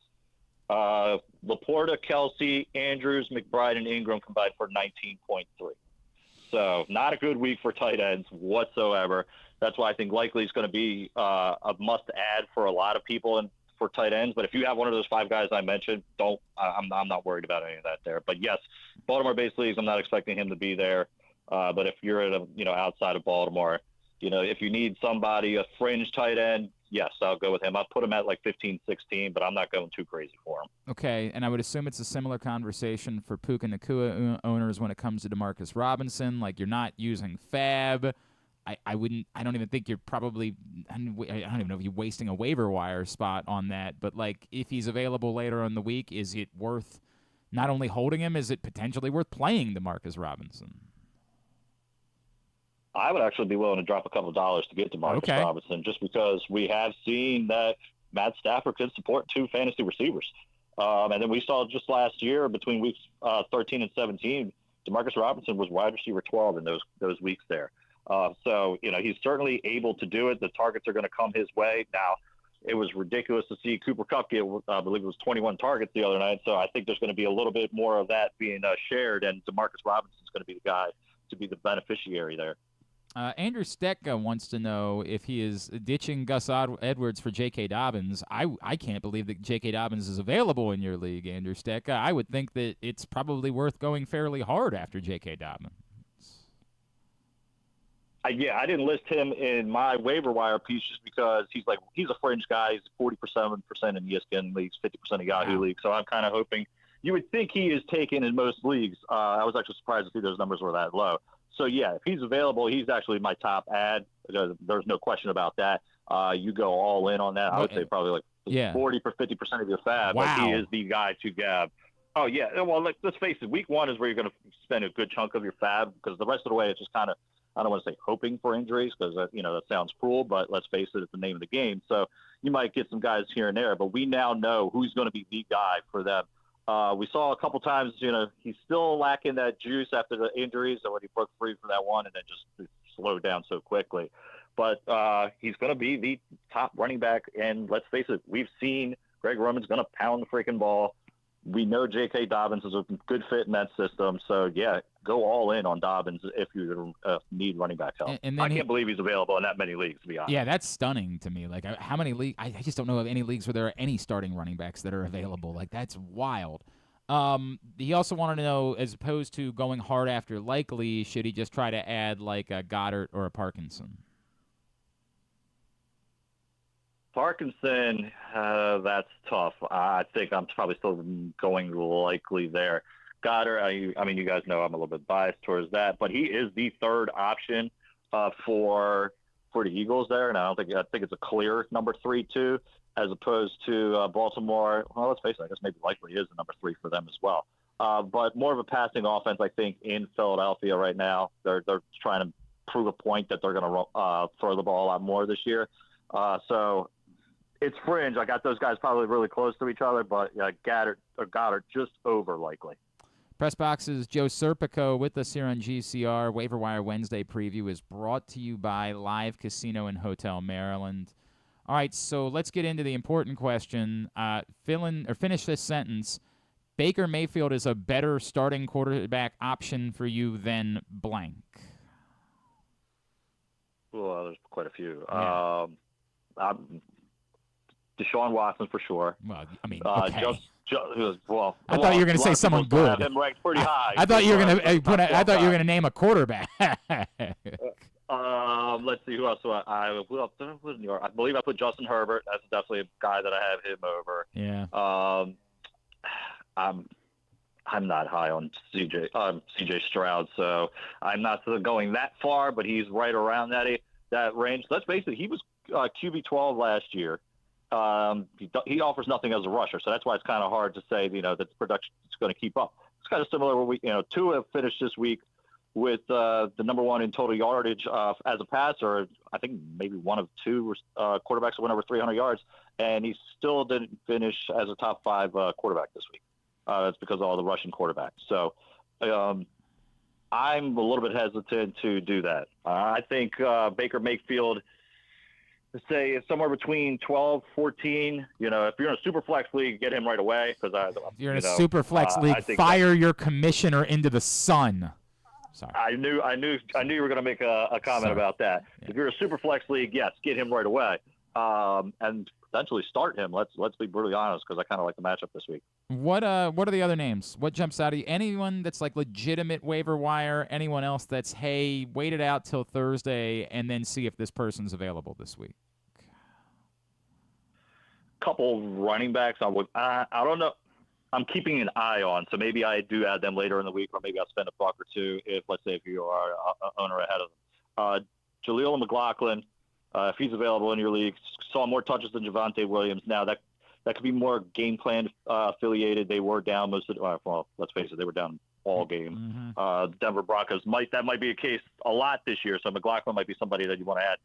The interesting one for me to keep an eye, actually two of them I should say, that Bucky Irving and Tank Bigsby both saw a lot more looks than we anticipated. In Bigsby's case, was actually the better rusher and saw equal amounts as Travis Etienne, who was going in, let's say the second, third round.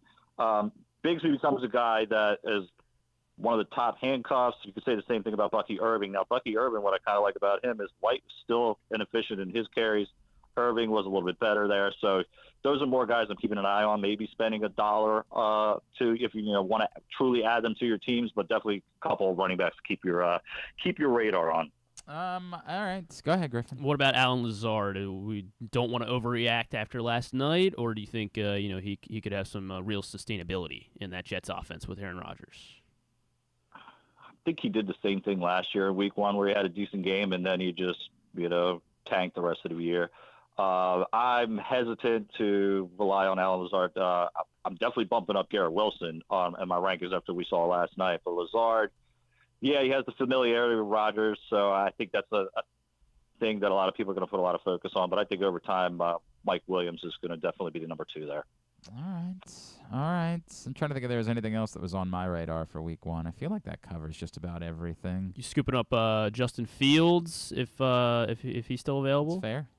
I guess he's probably mostly available. I mean, Superflex leagues, yes. Again, absolutely pick him up just because, let's face it, when the guy, he had a terrible game on Sunday, and I still think he finished around the 15, 16 area just because of what he offers as a rusher.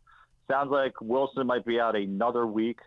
So, yeah, Fields is definitely a guy. If you're, trying to stream at that position, let's say you're one of those guys that have, Jordan Love, who got banged up over the weekend, having Justin Fields as a flyer is not a terrible option. Let's say, I named some guys earlier. I probably have Fields over Herbert. I definitely have him over Watson. And what about Alec Pierce?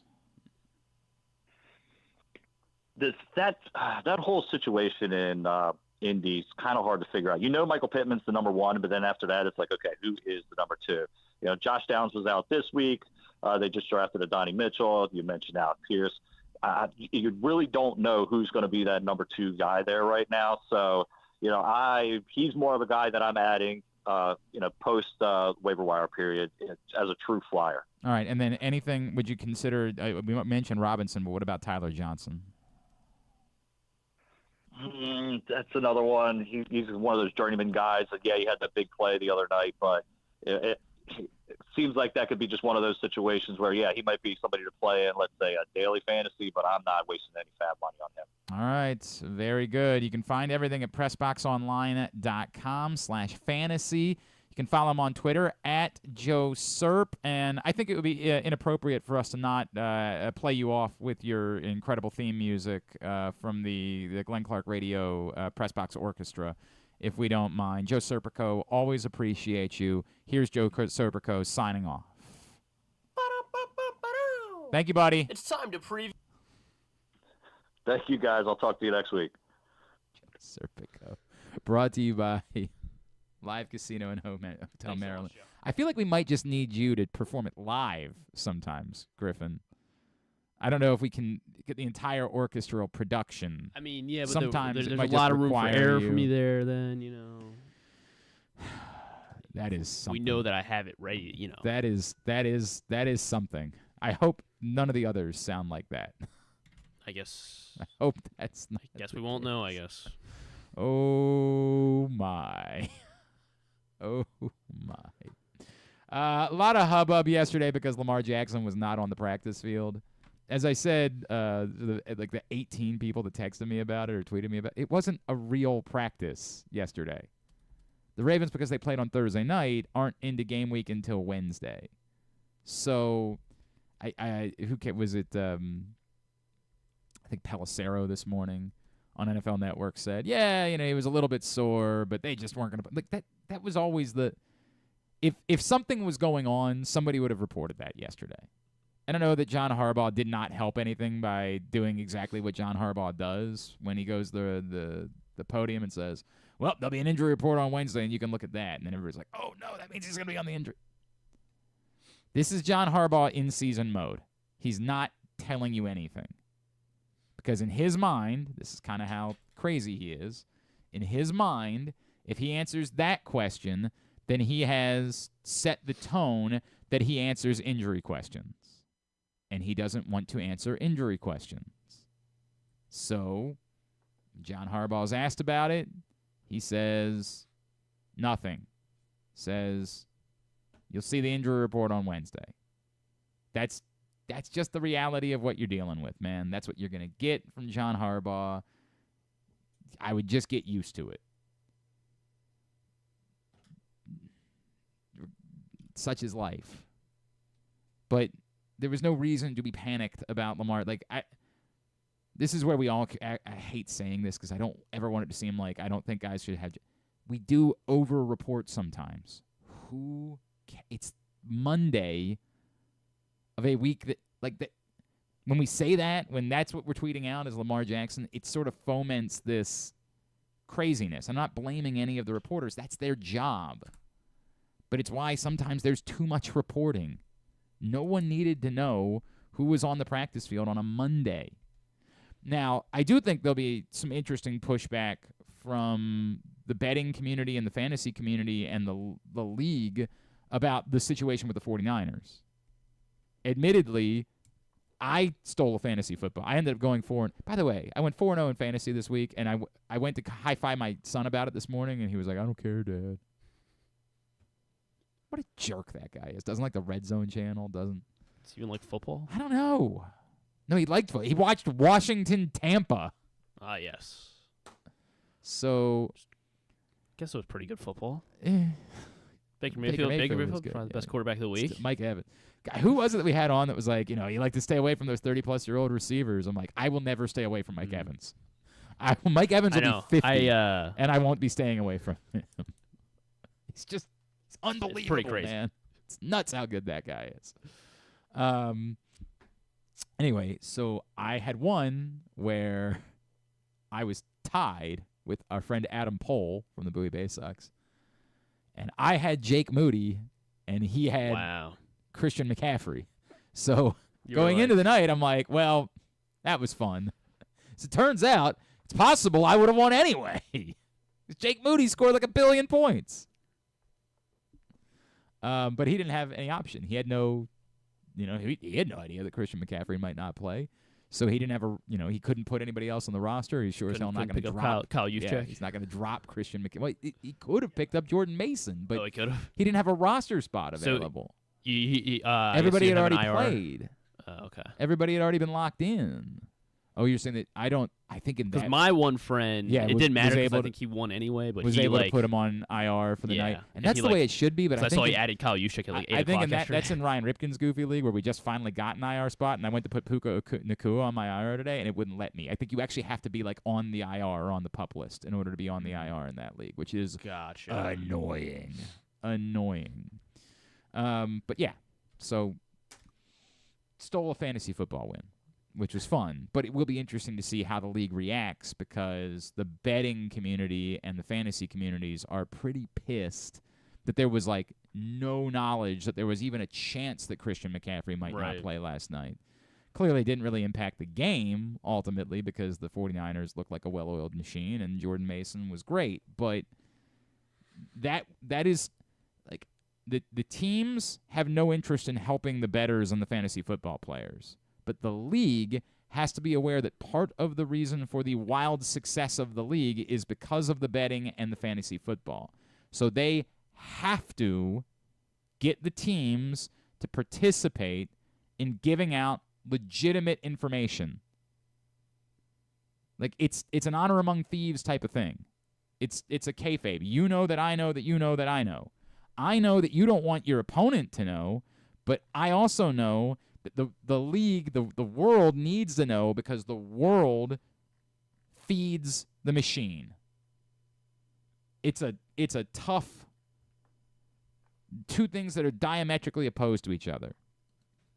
There's no world in which the 49ers want to say anything, but the league needs to make sure the 49ers say something because they need to make sure that the fantasy and betting worlds continue to be healthy for football moving forward. So it's a weird conversation. I don't know what the answer is. I didn't pay that much attention to it because I don't have Christian McCaffrey. Was he even listed? Was he listed as questionable? I don't know.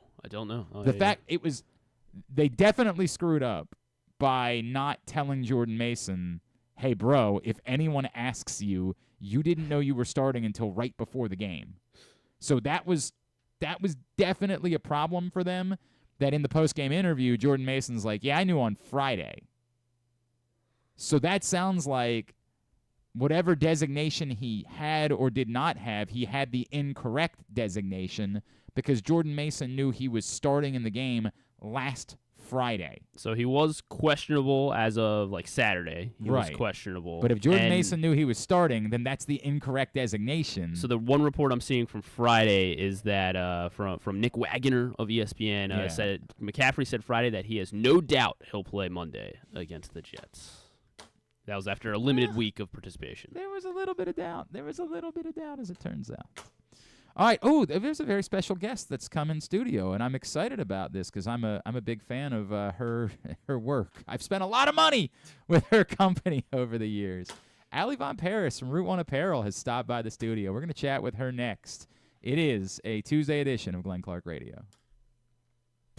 Experience the thrill of the Mars Maryland 5-Star at Fair Hill, presented by Brown Advisory, coming October 17th to the 20th. See the world's best equestrians compete in the sport of eventing, the ultimate test of horse and rider. Enjoy a weekend festival featuring locally sourced food at the Fresh Food Fest, a beer, wine, and spirits showcase, shopping, and fun for all ages. Check out the Maryland Corgi Cup, interactive kids corner, and more. It's the place to be in October. Visit maryland5star.us for tickets.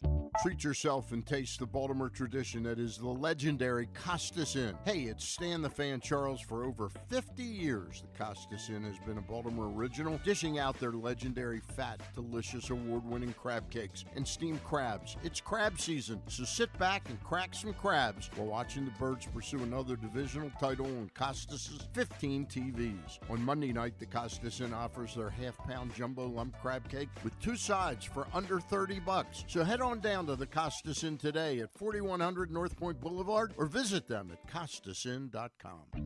Make the most out of every day in your Toyota RAV4. Available in hybrid or gas-only models. A RAV4 can get you where you want to go in style. Check out buyatoyota.com for deals on new RAV4s from your local Toyota dealer today. Baltimore's Classic 5 golf courses make golf fun and affordable. All 5 local courses, Pine Ridge, Mount Pleasant, Forest Park, Carroll Park, and Clifton Park, are challenging and fun for players of all skill levels. Book your tee time today at classic5golf.com.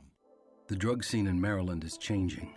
Fentanyl and xylazine are being added to street drugs, and you may not even know it. Xylazine is not even intended for humans, and fentanyl is an opioid 50 times stronger than heroin and contributed to over 80% of overdose deaths in our state. Anyone who uses drugs, even occasionally, is at risk of overdose. To learn more, visit stopoverdose.maryland.gov or call or text 988. The votes were all counted, and the results are official. Royal Farms was named #1 for food in the USA Today 10 Best poll, receiving more votes than any other convenience store chain in America. The next time you want to get some good food fast, doesn't it make sense to go to Royal Farms? Voted best in the USA and home of world-famous chicken. Real fresh, real fast, Royal Farms. The latest edition of PressBox is available now. On the cover, Bo Smolka profiles Ravens star safety Kyle Hamilton, detailing his path from growing up the son of a basketball player to choosing football, being overlooked in the draft, and turning into a defensive unicorn as a playmaking Swiss Army knife in the NFL. Also inside, meet college football players from all of the area's D1 programs and some of the area's college soccer standouts as well. PressBox is available for free at over 500 locations throughout the region, including 60 Royal Farm stores. Or you can read the entire issue at PressBoxOnline.com, where you can also find great betting advice and the best daily coverage of the Orioles, Ravens, and Terps. One of the things that's definitely wrong with this country is that this dude still has a job somehow, some way. Glenn Clark. All right, we are back here on GCR on a Tuesday edition of the program, and it's so funny because John Colson last week said, "Hey, I got somebody that's going to stop by the studio next week," and I nearly started cackling when he said who it was. I'm like, "Do you have any idea how much money that I have spent on Route One Apparel?" I'm in like the insider group that gets the texts because that's how much money I have spent over the years. Do you know how many people in my life I don't even think about for Christmas because I'm just at some point in November going to go to your website and just order 18 different things, and it's going to take care of Christmas for a number of people in my life. Allie Von Paris from Route One Apparel is in studio with us. Allie, if you could slide right up to that microphone. Sure. Yeah. How's everyone doing? First of all, it's good to see you. It's good to see you. I am legitimately a Route One Apparel fan, and have been for a very long time, and have spent an ungodly amount of money. I think I have our new winter commercial plugged. Allie, it's not a bit. It's not a. It's almost embarrassing to me. Okay, you and I think are about in similar ages, right? I think 34. we're. Okay, actually, I thought maybe I'd screwed it. Do you have how many siblings do you have? I have one brother, but I come from a large extended family. Okay, all right. So we grew up in the same area, and maybe I knew somebody else, and that's the reason I thought we were closer in age. I grew up an obsessed Dave Matthews Band fan, all right? Yeah. I don't like doing the math on how much of my life I spent on the Dave Matthews Band. I don't like thinking about how much money I spent on it. I don't like doing those things. It was an obsession at that point in my life. I feel like I got rid of that and replaced it with buying everything that you made that had the state flag on it for a little while. I swear to God. You're wearing our shorts right now. She noticed that. And this is not a bit. This isn't because this is just I put on a pair of shorts this morning and about 10 of them would have looked the same. It would have been just another pair of shorts that you have put out. It's part of my identity. I love it. All right, so for people that don't know the backstory, you grew up here, you went to Maryland. How did this all come about, this empire that you have created? Well, you're flattering me, but I was 19 years old. I was going to University of Maryland, and I was working at this bar called the Thirsty Turtle. Yeah, very familiar. Very familiar. But very notoriously known stint. And of course, I was 19. It was forced to shut down due to a few things, but primarily underage citations. And I was out of work. And despite the fact that that's obviously needing to happen because it was illegal to drink underage. It's not okay, right. I was devastated because I was out of a job that was paying me more than minimum wage somewhere, and I was paying my way through school. So I remember one of my last shifts, I was, upset, and one of the kitchen staff members said, do you need money? And I felt like someone threw water in my face. I was like, I have this amazing opportunity going to University of Maryland. I saw these people sharing their memories of the bar. And 1 or 2 days later, I always had a knack for design. I made a T-shirt, like a lacrosse jersey, and it said Turtle Survivor on the front. On the back, it said Barely Remembered, Never Forgotten. I posted it on Facebook, and I thought I'd get maybe 30 orders. I ended up getting thousands of messages.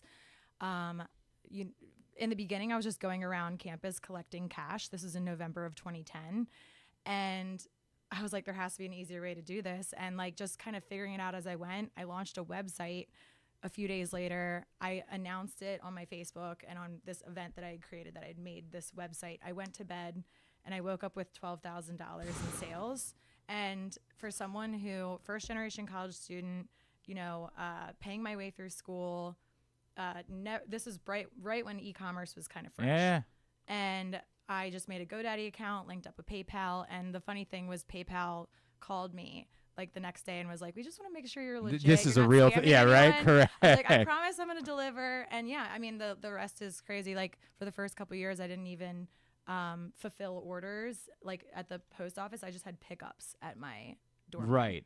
Wow. That's how far back it is. Yeah. Wow. Yeah. That's crazy. So at what point, how quickly did you realize this is really a thing? This is what I'm going to be doing moving forward. How long did it take for that light bulb to go off? Well, I don't like to use the word lucky because it is a lot to do with wit and being in the right moment and all of that. But I was pretty lucky. My first design was a big hit. I sold over 600 in just a few weeks. And I realized immediately what the niche was. the first design obviously was to support the bar, but I realized that people in college were needing something that kind of showcased their vibe, their energy. And still to this day, I kind of see it as a problem, but a lot of these schools, they just have these printed t-shirts, kind of with no generic. personality. Yeah. And people just, I realized from the very first design that I wanted to create products that evoked a positive feeling and connected people. And that jersey, still to this day, I get people asking if we are still selling them because they want more. And no, I'm not bringing it back. Unfortunately, it's a commemorative piece, but every single item that I release, I say, does this bring someone happiness? Will someone be able to come up to that person and say, you know, hey, we have something in common I'd like to talk about, and not really cause any controversy? And so that's what I do when I launch products still to this day. As someone who also spent quite a few evenings at the Thirsty Turtle, I might, if you ever willing to reconsider, I would have a few more bucks that I I'd may be have willing a to few. I may have a few. Oh, stored I around. might be willing to throw you even more than I've already thrown. So to go from it being a thing to, you know how I'm sure you do deal with some of the like pettiness and jealousy and all of that type of stuff. But what's crazy to me about Route One Apparel is how like uniquely beloved it became so quickly that instead of it being about like, oh no. Here, I'll give you an example. I thought that there would be pushback. I'm a cynic. I don't know how to explain. I'm a cynic. Well, everyone is a keyboard warrior in some right? capacity these And days. I thought there would be a lot of like, no one gets to own the state flag. It was the exact opposite in my experience. Like everyone I knew was like, this is the coolest site. This is the coolest concept. This is every local brand. This is everything that I love about being from here. How like impossible did it feel to you that it just continued to grow and it was so easily embraced by so many people? Like I'm not trying to pretend like you've become Domino Sugar, but like, you know, it just we do have Domino Sugar licensing. I know that's true, but like that you became so quickly like part of the furniture here, part of the cultural zeitgeist. I think it's about consistency and, you know, although, yes, I think that is the presentation that it shows 15 years later, I have to admit it wasn't always easy. Okay. You know? Like the first couple years, especially, I realized that I had a lot of identifiable weaknesses presented to others. You know, I was young, naive, didn't have any education in fashion or, frankly, starting a business.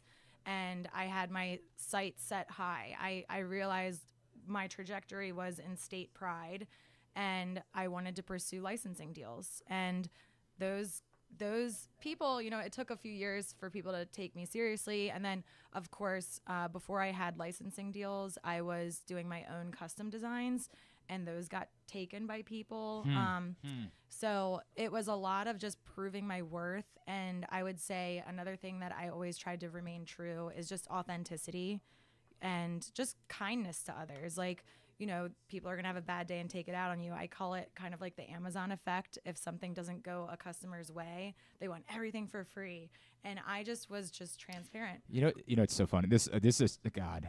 This is Allie has not paid me a penny. I want to make that abundantly clear. It's the exact opposite. I have paid so many pennies the other way. But one thing that I will say is a straight shoot. It's almost like every time I purchase anything, I get another email that's like, and here's $15 to go spend the next time that you're on the website. And I'm like, welp, I know who's wandering over to the website right now. I don't think there's been a single offer like that that's come in that didn't immediately get turned around and spent, because that's how dedicated I became to the brand, unknowingly almost. Well, we know that, you know, they say there's 6 degrees of separation between everyone, but I think everyone that shops at Route One has like less than one or one. So I feel small like, to more. Yeah, I mean, and, come on. You know, we're hiring locals, and like we run into people, we recognize people's names when they place orders, or like my coworkers, they recognize people.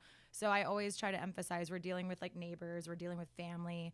That's kind of the persona that Route One gives off, in my opinion. Someone kind of said this the other couple, like maybe 6 months ago, and I've been saying it: community through clothing. Yep. And so although we do focus on quality merchandise, like I want to make sure everything lasts, everything is durable, people have it for life, but I want things to be affordable. I want people to be able to come back. It's state pride. Everyone should enjoy it. It's not for the elite, state priders or Marylanders, but everyone. How are you? Allie Von Paris is in studio with us. She created Route One Apparel, which you love, and I know that because I walk around town How much do you like when your friend, if you go somewhere and like one of your friends is wearing, like, is that cool to you, or is it almost like wearing the T-shirt of the person, like of the band that you're going to see? I like to, I'm now kind of the person that is on the news a lot too, promoting my brand. So some people recognize me, but I used to be for a while just undercover and be like, I love your jacket. Where'd you get it? And then I just love to hear what people said. Cool. That's cool. And then my dad, we used to do sales events like 30 to 50 a year. Oh God, that sequin state flag jacket. It's the best. Oh my God, I have a funny story about that. Okay. So I designed the sequin jacket, and I had my girl in merchandising, help me source it, and we made it, and I was a fan of it, and my team was like, I don't know if this is gonna sell. Are you kidding? I'm not trying to badmouth them, but they were like, who's gonna buy this? Everyone. And I'm like, I was like, maybe we should hit up, because we were trying this new approach. I'm trigger happy with the ordering, so we're now approaching ordering through bulk buying, where I'm not funding the merchandise. Like, I have to partner with a retailer. Okay. But so with this sequin jacket, I had the sample.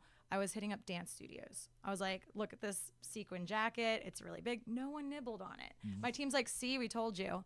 And I was like, no, I really do think that this is going to be a hit. So I had a flight at BWI, and I wore it to the airport.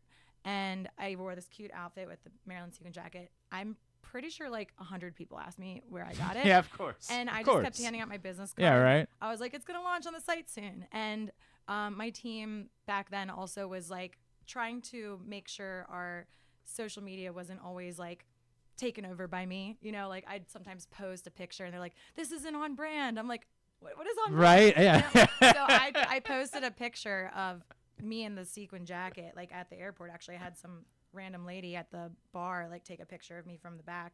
I posted, I said, does anyone want the sequin jacket? We're getting opinions.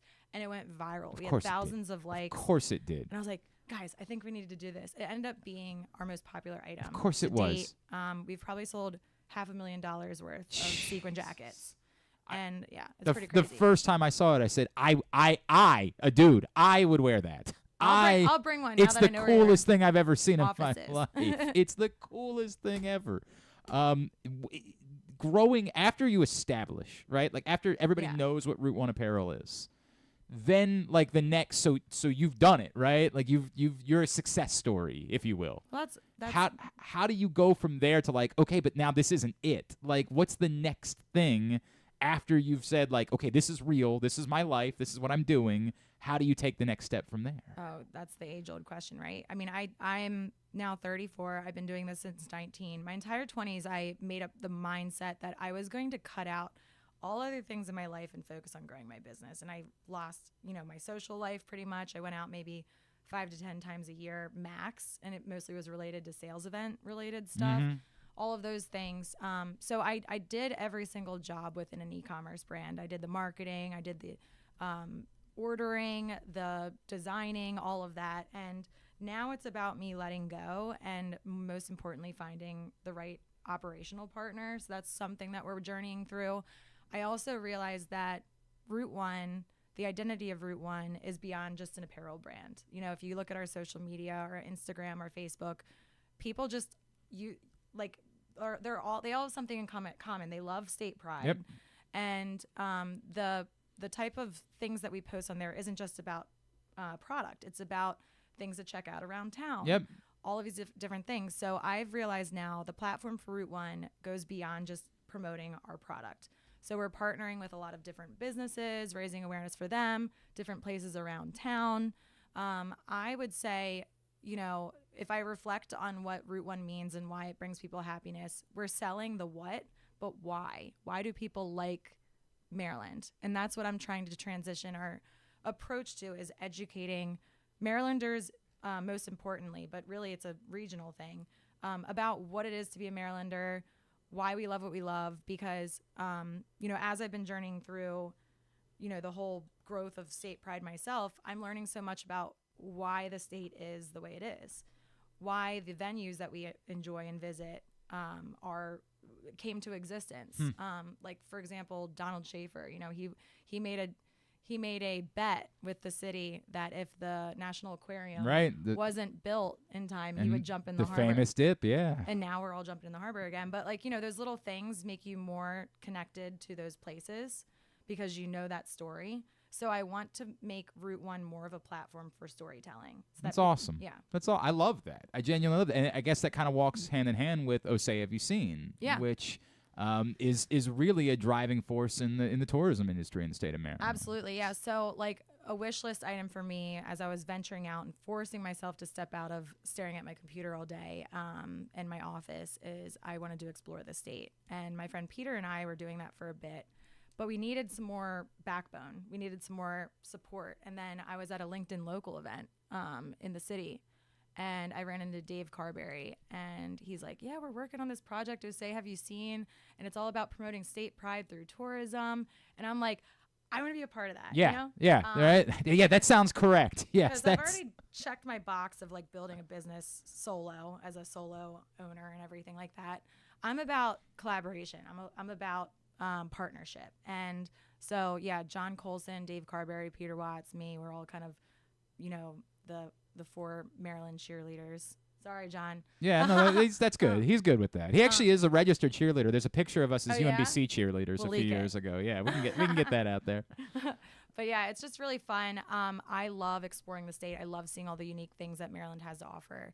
And I feel like, in this day and age where you have these, I hate using the word influencer. I know we're kind of called that sometimes, but that's what it is, I know. right? Like that's I just want to think of something that's not as overused. I know what you're reacting to is the way that everybody else hears influencer is the initial like, oh God, we need another influencer. But I know what you're talking, content creator, whatever. Right. Yeah, something like I like I said, Route One's whole building up is all about the authentic message.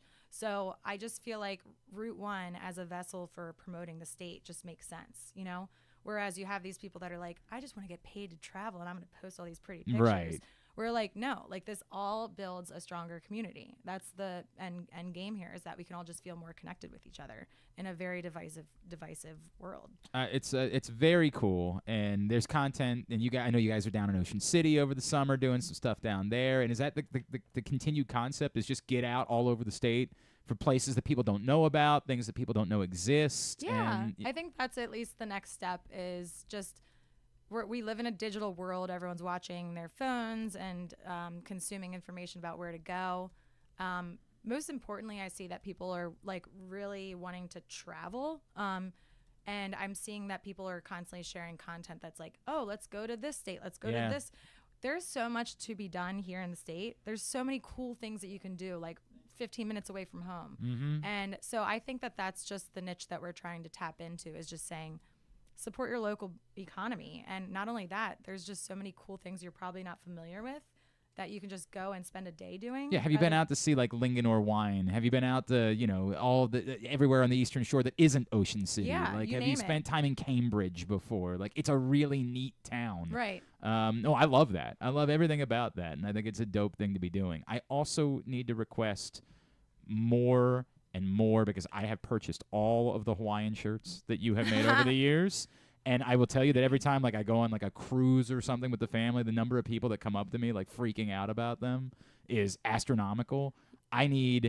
You've made many. I need more. Let me know your size. I just need as many Hawaiian I know the shirts. Yeah. So I hear. You might know some. Anything that I might not know about yet. Anything that's like because I'm telling you I'm a regular visitor and I get all of the texts and I'm in the Facebook group and it's that anything then you know about our One Fest sale coming up. Yes. So, I do.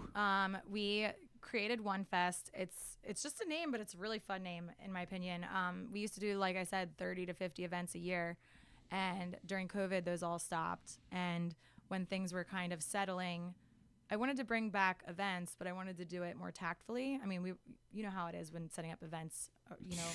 You have to deal with weather. I mean, all kinds of stuff. And plus, my dad, he helps set up the events. He's getting older. I want him to not have to, cart around all this heavy stuff as much. So we just decided we have this warehouse in Towson. Let's just set up an event there. So we called it One Fest. We're the one like vendor. right over that way. Yeah, right? it's so close. Yep. Mm-hmm. And the first time we did it, we had about 1,000 people turn up. We had a line. We have pictures and videos of this on our social media. We had a line waiting for us to open, like out on the road, and it's just so much fun. So we have that happening September That's the 28th. Yeah. 11:30 to 2:30 p.m. So just a short enough time for you to get in, grab what you need. There's going to be a DJ there. So that's an event coming up. I'm wearing one of our collaboration shirts. So I believe firmly in like working with others. Like we don't need to be in competition. Like there's so much that we can share and grow together. And I have this great partnership with Brightside Boutique. Christy Vasquez, female-owned business, many locations in Maryland. She's brilliant. She has all these amazing visions for ideas. And so we have an awesome partnership because what my team can do is design it, produce it, fulfill it. And she has a great, successful brick and mortar. She also comes from the area of like New York training and fashion. Okay. So we really do synergistically come together. That's cool. And so we've been doing like sports capsules. And so Baltimore football season's coming up, and we are calling it the Revenge Tour. Oh, I love that. That's good. That's good. That's really good. Yeah. For reasons, may you it know, be. Yeah, we don't talk about what happened. It's just we don't like to talk about it. But like that's another area of opportunity that we're tapping into. I feel like, I am learning more and more about sports, but what I love is tailgating. What I love is going out the with atmosphere. my friends. No, I appreciate that. Yeah.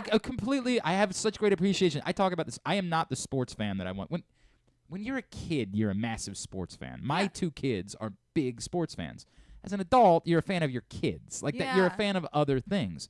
But I still have this. People ask me, well, how do you keep doing this? Because I still have great reverence for what sports does for a community. Right. I have great appreciation that there are so few things that we find as these like cultural gathering places and things that we can all talk about that bring us all together when we're all fighting about, politics or fighting about, opinions about whatever other nonsense that we're fighting about. There's so few things, and it sounds trite, but like it is genuine that just saying, hey, game on Sunday, that's all it takes for everyone to find a gathering place as a community. Yeah, and if you notice, there's these amazing tailgates being developed outside. Yep. Like you have Jimmy's Seafood, Be More Around Town. Yep.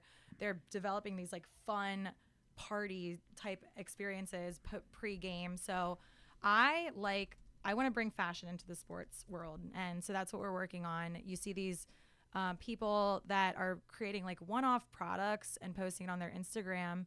And people are like, where'd you get that? Where'd you get that? Where'd you get that? This was Kyle Juszczyk's wife, obviously, with the jackets, right? That became so popular. Yeah. So I'm just like, why isn't there more fashion-forward items, particularly for females, but also, men too? Like, why is their only option really a jersey or a T-shirt? Yeah, I don't mind the T-shirts myself. I'm still probably going to be. Swings? I got you.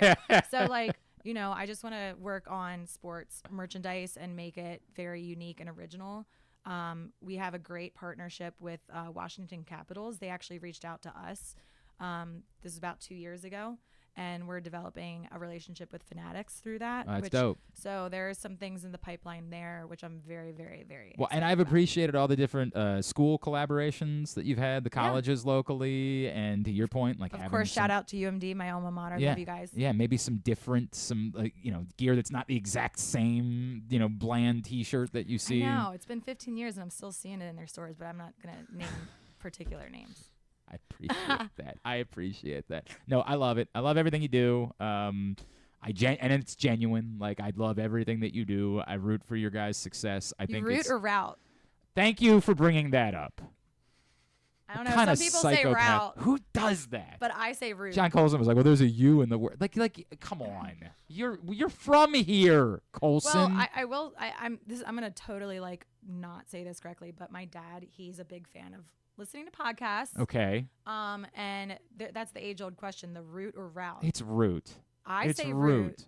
Every single one of us around here said Route One. Now, for I will years. say I'll have to have him reference this podcast, but there's a podcast about the English language, and in particular, the OU sound is one of those sounds that still in America is distinctly either one way or the other. So it's kind of interesting. So, like, if you go to Minnesota, for example. They sometimes say route. Yeah, yeah. I don't know other words that have the out So, But it's also the giveaway of whether someone's from here or not is how do they pronounce the letter T? Yeah, right? Are you above or below the Eastern Shore or the Yeah, are you on the Eastern Shore? Or, this is the reality of who we are. Like as soon as I hear a broadcaster in this area and they say, I from Baltimore, I'm like, you're not from Baltimore. Like you know better. You know better if you were from here. We don't.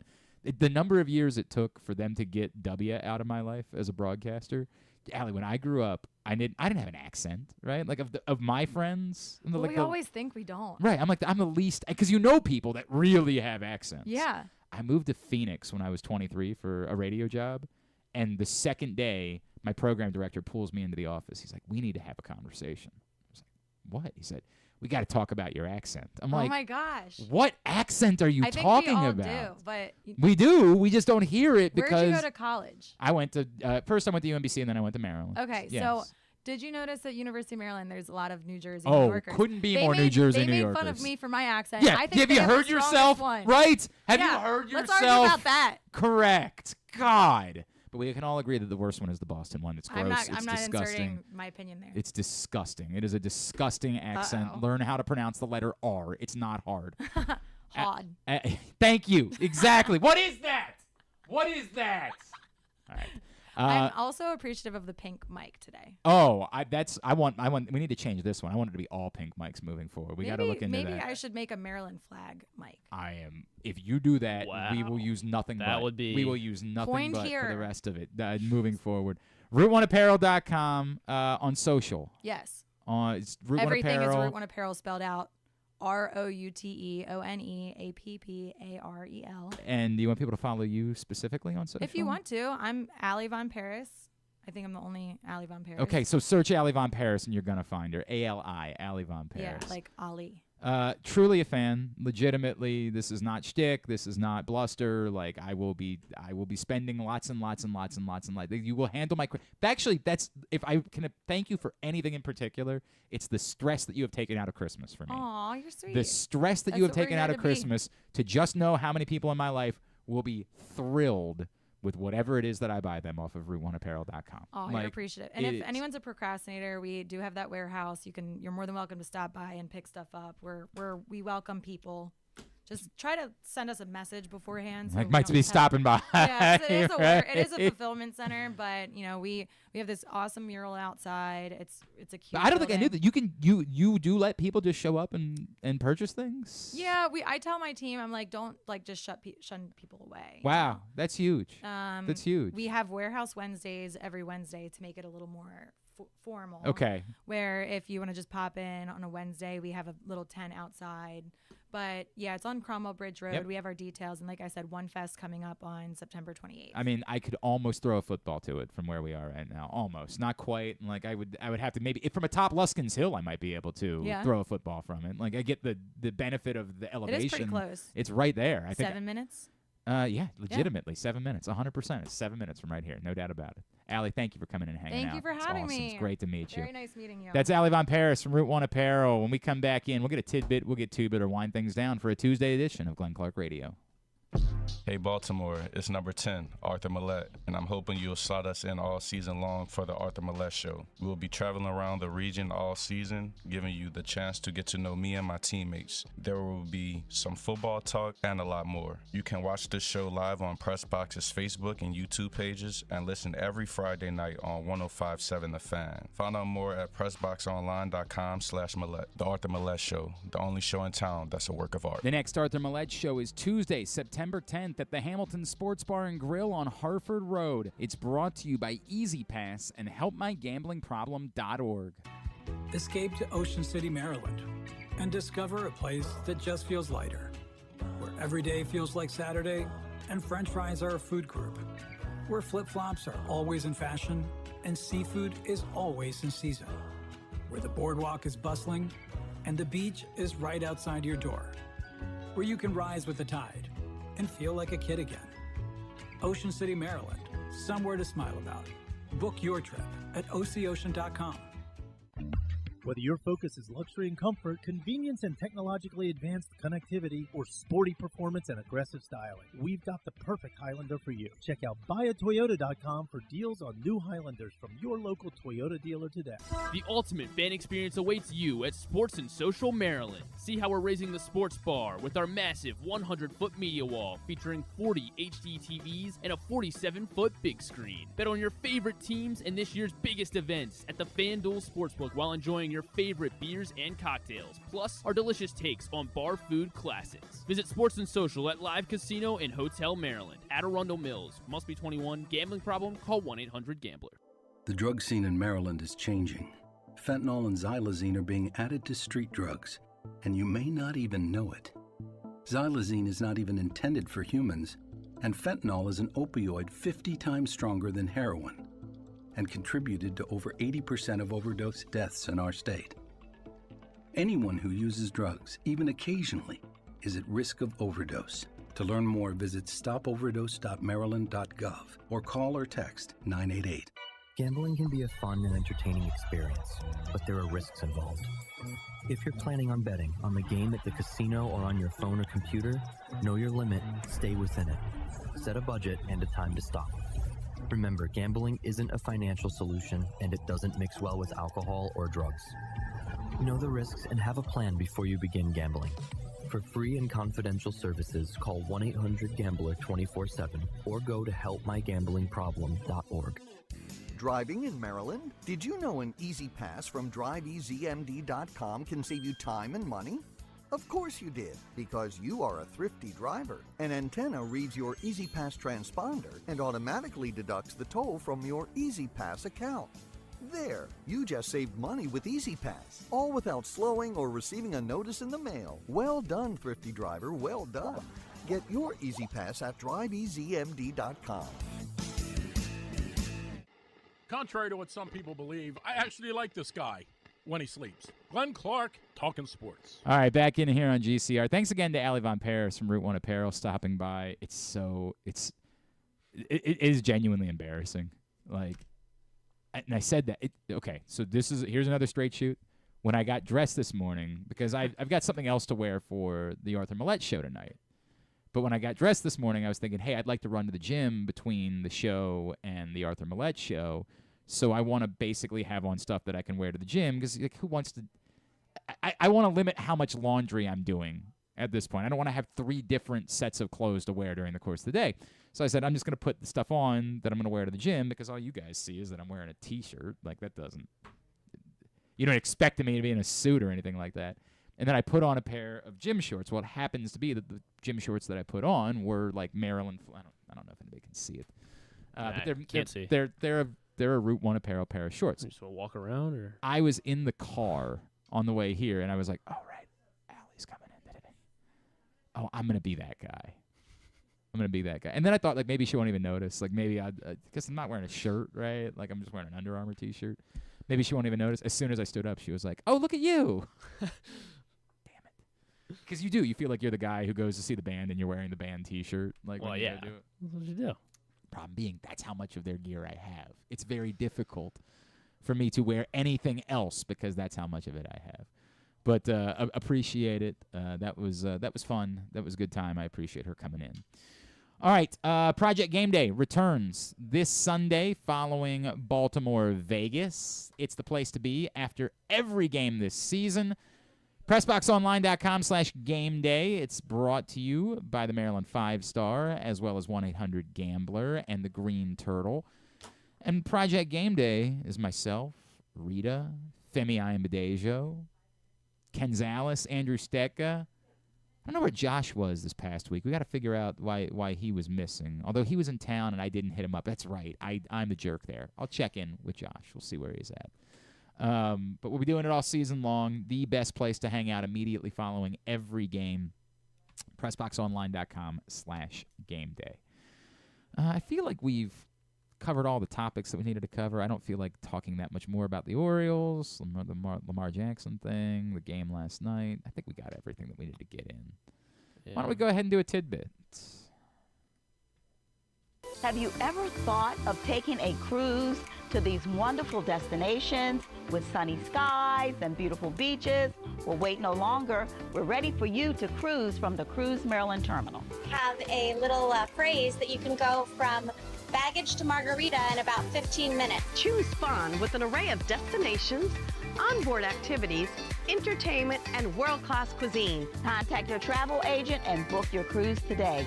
Let your adventure begin. By the way, Colson's still trying to fight about route versus route. Stop it. It's a paper route. We all agree with that. If somebody was a kid, and this doesn't exist anymore, but if you had a paper route, you had a paper route. But if you said paper route. Scotty Smalls had a paper route. We know that. But in this area, we call it a route. That's what we do. And it's not about right or wrong. You might be right, Colson. You're just an asshole. Like, you don't go somewhere. It'd be like trying to tell somebody from Louisville that their town was actually called Louisville. Like, you're mispronouncing the name of your city. No, we're not. We're here. That's what we call it. And here, we say route. It doesn't matter if we're right or wrong. It's what we do. So if you don't do it, if you're not willing to assimilate, you're the asshole. So John would say Lowieville, I guess, right? Lowie, whatever nonsense. It's Louisville. That's what they call it. If you go there, like the first time I ever visited, I thought I was visiting a town called Louisville. It's all I've ever heard. Louisville, Louisville, Louisville. And the moment I got there, I realized that every human in the city said, "Welcome to Louisville."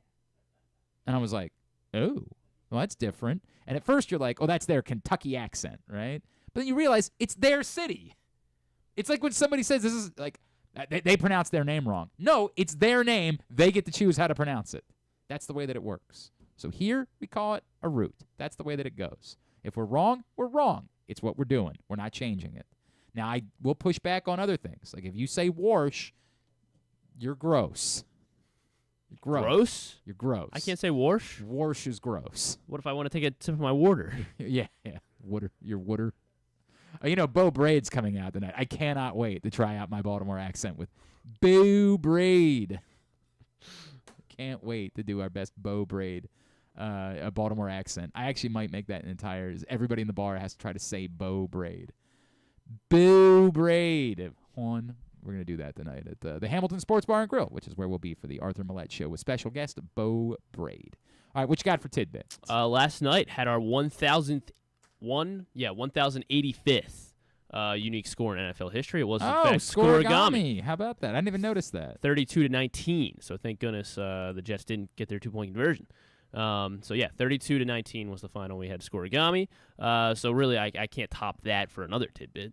Yeah, it's just we got scoregami. Goodbye. Ashton Name Jonty. all of the scoregamis that are left. Like 3-2, probably. Has there been a 37-9?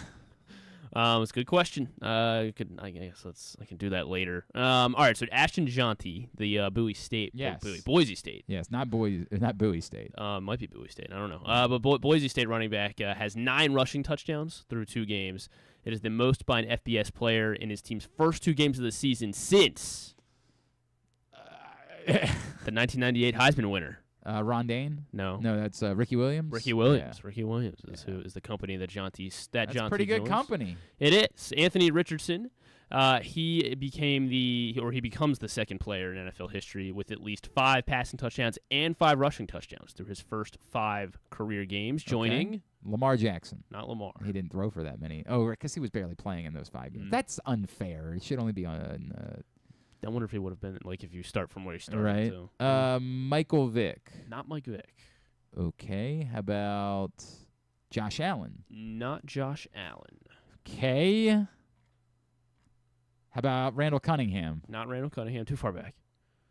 Okay. How about Cam Newton? Cam Newton in 2011. That is who Anthony Richardson joins. And then, of course, not much good happened. I guess Cedric Mullins had a nice catch. Colton Cowser had a good throw. Anthony Santander hit his 40th home run of the season. He became the 8th switch hitter. Yeah, I saw the list up on the screen, but I've forgotten. 8th switch hitter to hit 40 home runs. Oh, God. All right, so Mickey Mantle, right? Mickey Mantle, he has done it 4 times, including 54 of switch hit home runs. Chipper Jones. 1961. Yes, Chipper Jones is on the list. 1999. Chipper hit 45. Beltran. Beltran, yeah. Wait, sorry. Yes, he was the most recent to do it. 2006. Carlos Beltran. Is he Beltran or Beltran? I think it's Beltran for him. So, well, Sarah Lang, I'm using the Sarah Lang tweet. She has an accent over the A, so that's where I'm wondering if it's Beltran. Well, I think maybe it's one of those that maybe it was supposed to be Beltran, but everybody went with Beltran, and so he just sort of said, "That's my name now." Okay. Like one of those bits. I don't know. I never got to the bottom of that. Speaking of things I've never gotten to the bottom of, Ken Caminiti was on the list, yes, right? He was. What year? 95. Try one later, 96. Oh, that's pretty good. 40. In trivia rules, I would have gotten that because you get 1 year. With the SD Padres. Why is their logo orange on this, though? Teixeira was on the list. Mark Teixeira was, in fact, on the list in 2005. And I'm pretty sure 43 with the Rangers. The funny one is that Eddie Murray is not on the list, right? Like you would just think that he would have had a 40 home run season, but he wasn't, and that was the interesting part about looking at the list. He is not on the list. He had to have had 36 at some point. I see up to 36 home runs. Okay. I'm not sure that I remember any of the other ones that were on the Let's list. see. So it was another guy in 96. Another guy in 96. He was a New York Met. He had 41 home runs. Met who had 41 home runs in 96. Yeah. Jeremy Burnitz. Nope. He wasn't a switch hitter, I don't think. Ah, God, a New York Met. Let me see if there's any other Don't think distinguished it's Todd role. Zeal. You got the first name right. Todd. He was a Met until 98. Oh, Todd Frazier? No, nope, not Todd Frazier. The Todd father. He was a two-time All-Star in his career. This year and the next year. Oh, Todd Hundley. Todd Hundley. And you know what's funny? That's one of those for like years when I wanted to catch somebody off guard. The fact that Todd Hundley ever hit 40 home runs in a season is insane because he was a pedestrian player. I would assume we know the answer on that, but we'll save it for another day. Who else am I missing? You were missing one more. He did it twice. Oh, he actually also did it in 2006. 02 and 06. 06 was a big year. Yeah. I wonder what was inspiring so many home runs. And well, he did it in 02 as well. So they were doing it then too, Griffin. And in 96, for what it's worth. That entire... He had 45 in 06. 45 in 06. The third most ever, tied for the third most ever with Chipper by a switch hitter. And who was he with? He was with a Houston Astro. Oh, it was Lance Berkman is who it was. That's exactly who it was. I do remember that now. Lance Berkman. Anthony Santander joins that list. Oh, crap. You know what? I didn't even give you the trivia questions from last night. While you're looking those up, I can remind you that every time the Baltimore or Washington football teams score a touchdown during their home games, Live Rewards members will be receiving $7 in free slot play. You must have your Live Rewards card inserted correctly into the slot machine and be actively playing in order to receive the prize. It is valid for slot play only, but once that Baltimore or Washington touchdown scores at home, you will get $7 in free slot play at Arundel Mills. You must be 21. Please play responsibly. For help, visit mdgamblinghelp.org or call 1-800-GAMBLER. All right. So one of the ones we had last night was there are 4 active running backs, 4 players who have at least 6,000 rushing yards. Okay. I already gave you more help than I got because they didn't say it was running backs, so I'm giving you that they're all running backs. 4 players that does not include anyone that's on PUP or not on a roster. That hasn't retired but isn't on a team. 4 players that are active that are not on PUP at the start of the season that have at least 6,000 career rushing yards. And I will tell you, we only got 3 out of the 4. All right, I have 4 written down. Mm-hmm. I'm not sure. Those are just the first 4 that came to mind. Mm-hmm. Because definitely guys that, probably would have played for close to at least 6 years. All right. Man, 6,000 rushing yards. And they are rushing. They're running backs. Trying to think of who else I could add to this. Okay. Hold on. All right. I think Derrick Henry. Yes, of course. Christian McCaffrey. Yes. 2 for 2. Alvin Kamara. No. Damn it. No. Darn it. No. Saquon. No. Really? Saquon doesn't have You would have done worse than I did. How about Zeke? Zeke is definitely And then Austin Eckler? Not Austin Eckler. The one we didn't get, by the way, was McCaffrey. Got it. That was one we didn't get because I was like, he's so many passing yards in there. Like, is it possible he hasn't gotten to? Well, once I came up with Zeke, I was like, oh yeah.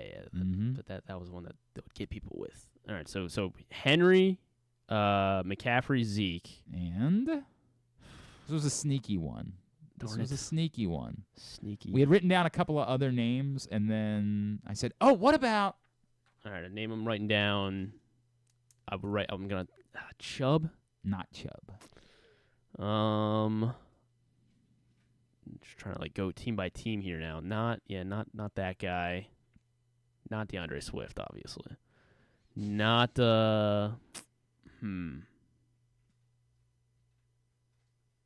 Ooh, no. James Conner? Not James Conner. What other running backs are there that would rush for 6,000 yards and are active? Joe Mixon? Joe Mixon. Joe Mixon. Zeke, Henry, McCaffrey, Mixon. Joe Mixon. Got it. Joe Mixon is the other one. All right. So those were the 4. So there was another one? Yeah, there were 2 other ones, and I'm trying to remember So you what guys they went were through now. 3 or 4. Was that a wager one? Or? Well, one of them was one of them was stupid. It was there was a category that said the category title was slash, and it was all of these questions will have something to do with the word slash. And the first one was, who is the former Pittsburgh Steelers quarterback whose nickname was Slash? Oh, jeez. Do you really not know this? No. Really? Charlie Batch. Oh, my God. The joke was that when they put the category up, John. Wait. Cordell Stewart. Yes, of course it was Cordell Stewart. Christ. Makes sense. Jesus. You just have to give me a second to think about it. Brutal. Well, I mean, and then why would I know that right away? Because there was one football player ever whose nickname was Slash. I never heard him called that. Oh my God! Why would I have heard him called that? Because he was the guy that played multiple positions. Right. He was a quarterback. I mean, yeah, it wide makes a lot of receiver sense. / running back. It makes a lot of sense. That's why now. everyone called him Slash. Also, I never watched him play. For the Baltimore Ravens, he was a punter. Straight shoots. What's his face got hurt? It wasn't listed as punter, right? Or Dave Zatzel got hurt, and he had to punt. Like before the game. Yeah, he had to punt, and he was AFC Special Teams Player of the Week. Wow. Straight shoot. Chris Boswell. And then what was the last one? The last one was the 3 schools that joined the ACC this year. Cal, SMU, Stanford. Yes, correct. Did anyone miss that? There you go. I think people didn't know SMU. People didn't know SMU on that list. All right, let's get tubular. There is a place where tradition, family, and community gather, where the aspirations of talented young competitors takes root, and where the crossroads of history, culture, and renewal come together. This spring, experience America's newest and most innovative ballpark, Meritus Park in Hagerstown, Maryland, home of the Atlantic League Flying Boxcars. Plan your getaway today. You're welcome in Hagerstown, Maryland. All right, here's what's coming up totally tubular-wise. Totally tubular. Tonight, the Orioles do indeed continue their series with the Red Sox, and that's something. Looking to get a win. Albert Suarez is on the mound against Cutter Crawford, 7:10. It's on Mass, and it's also on TBS in the rest of the country with Bob Costas on the call tonight. Loyola Soccer takes on the number 1 team in the country, Clemson, on the road tonight, 7 o'clock on ESPN+. Rest of the baseball tonight, Brewers Giants, 9:45 on ESPN+. Mass and 2 is Braves Nationals at 6:45. MLB Network Rangers Diamondbacks at 9:40. MLB TV Padres Mariners at 9:40. Soccer tonight, True TV, New Zealand, and the U.S. men's national team, 7 o'clock on both True TV and TNT, actually. CBS Sports Network tonight for the New York Liberty and Dallas Wings at 8. The USA Network for WWE NXT at 8. But none of that matters because you're going to be at the Hamilton Sports Bar and Grill with us for the Arthur Millette Show with special guest Bo Braid. Presidential debate as well tonight. Yeah, no. Anything else?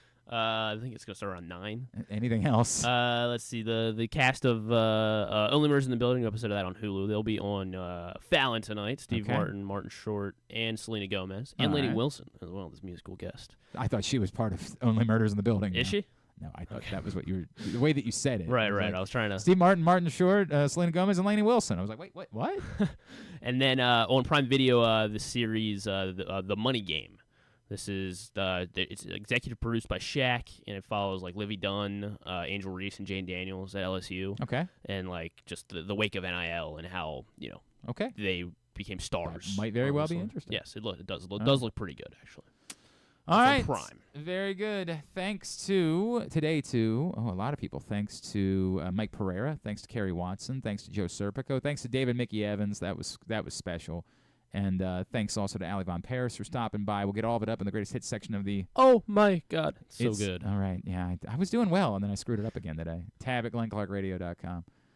Tomorrow, anything? Mark Clayton will join us tomorrow. Clayton, former Ravens wide receiver. We'll talk some Ravens with him. Stuff and things. Drew will be here, too. Oh, good. Everything was going so well. Night after it. Never. Oh, yeah, sure. Thanks to everybody at PressBox, all of our great sponsors and partners, including Baltimore's Classic 5 golf courses. The Maryland. No, I guess. I don't know. Maryland 5-star. Live Casino and Hotel. Visit Hagerstown in Washington County. Cruise Maryland. Ocean City. Easy Pass. Royal Farms. The Ed Block Courage Awards. HelpMyGamblingProblem.org. The Costa Sin. MSAA. The Baltimore Orioles. Your local Toyota dealer. BuyAToyota.com. Thanks to Griffin at Griffin_Bass. Follow us. Instagram, TikTok, Twitter, all those places at Glenn Clark Radio. Have a great Tuesday evening. We'll see you at the Hamilton Sports Bar and Grill. Go Birds. Duke sucks.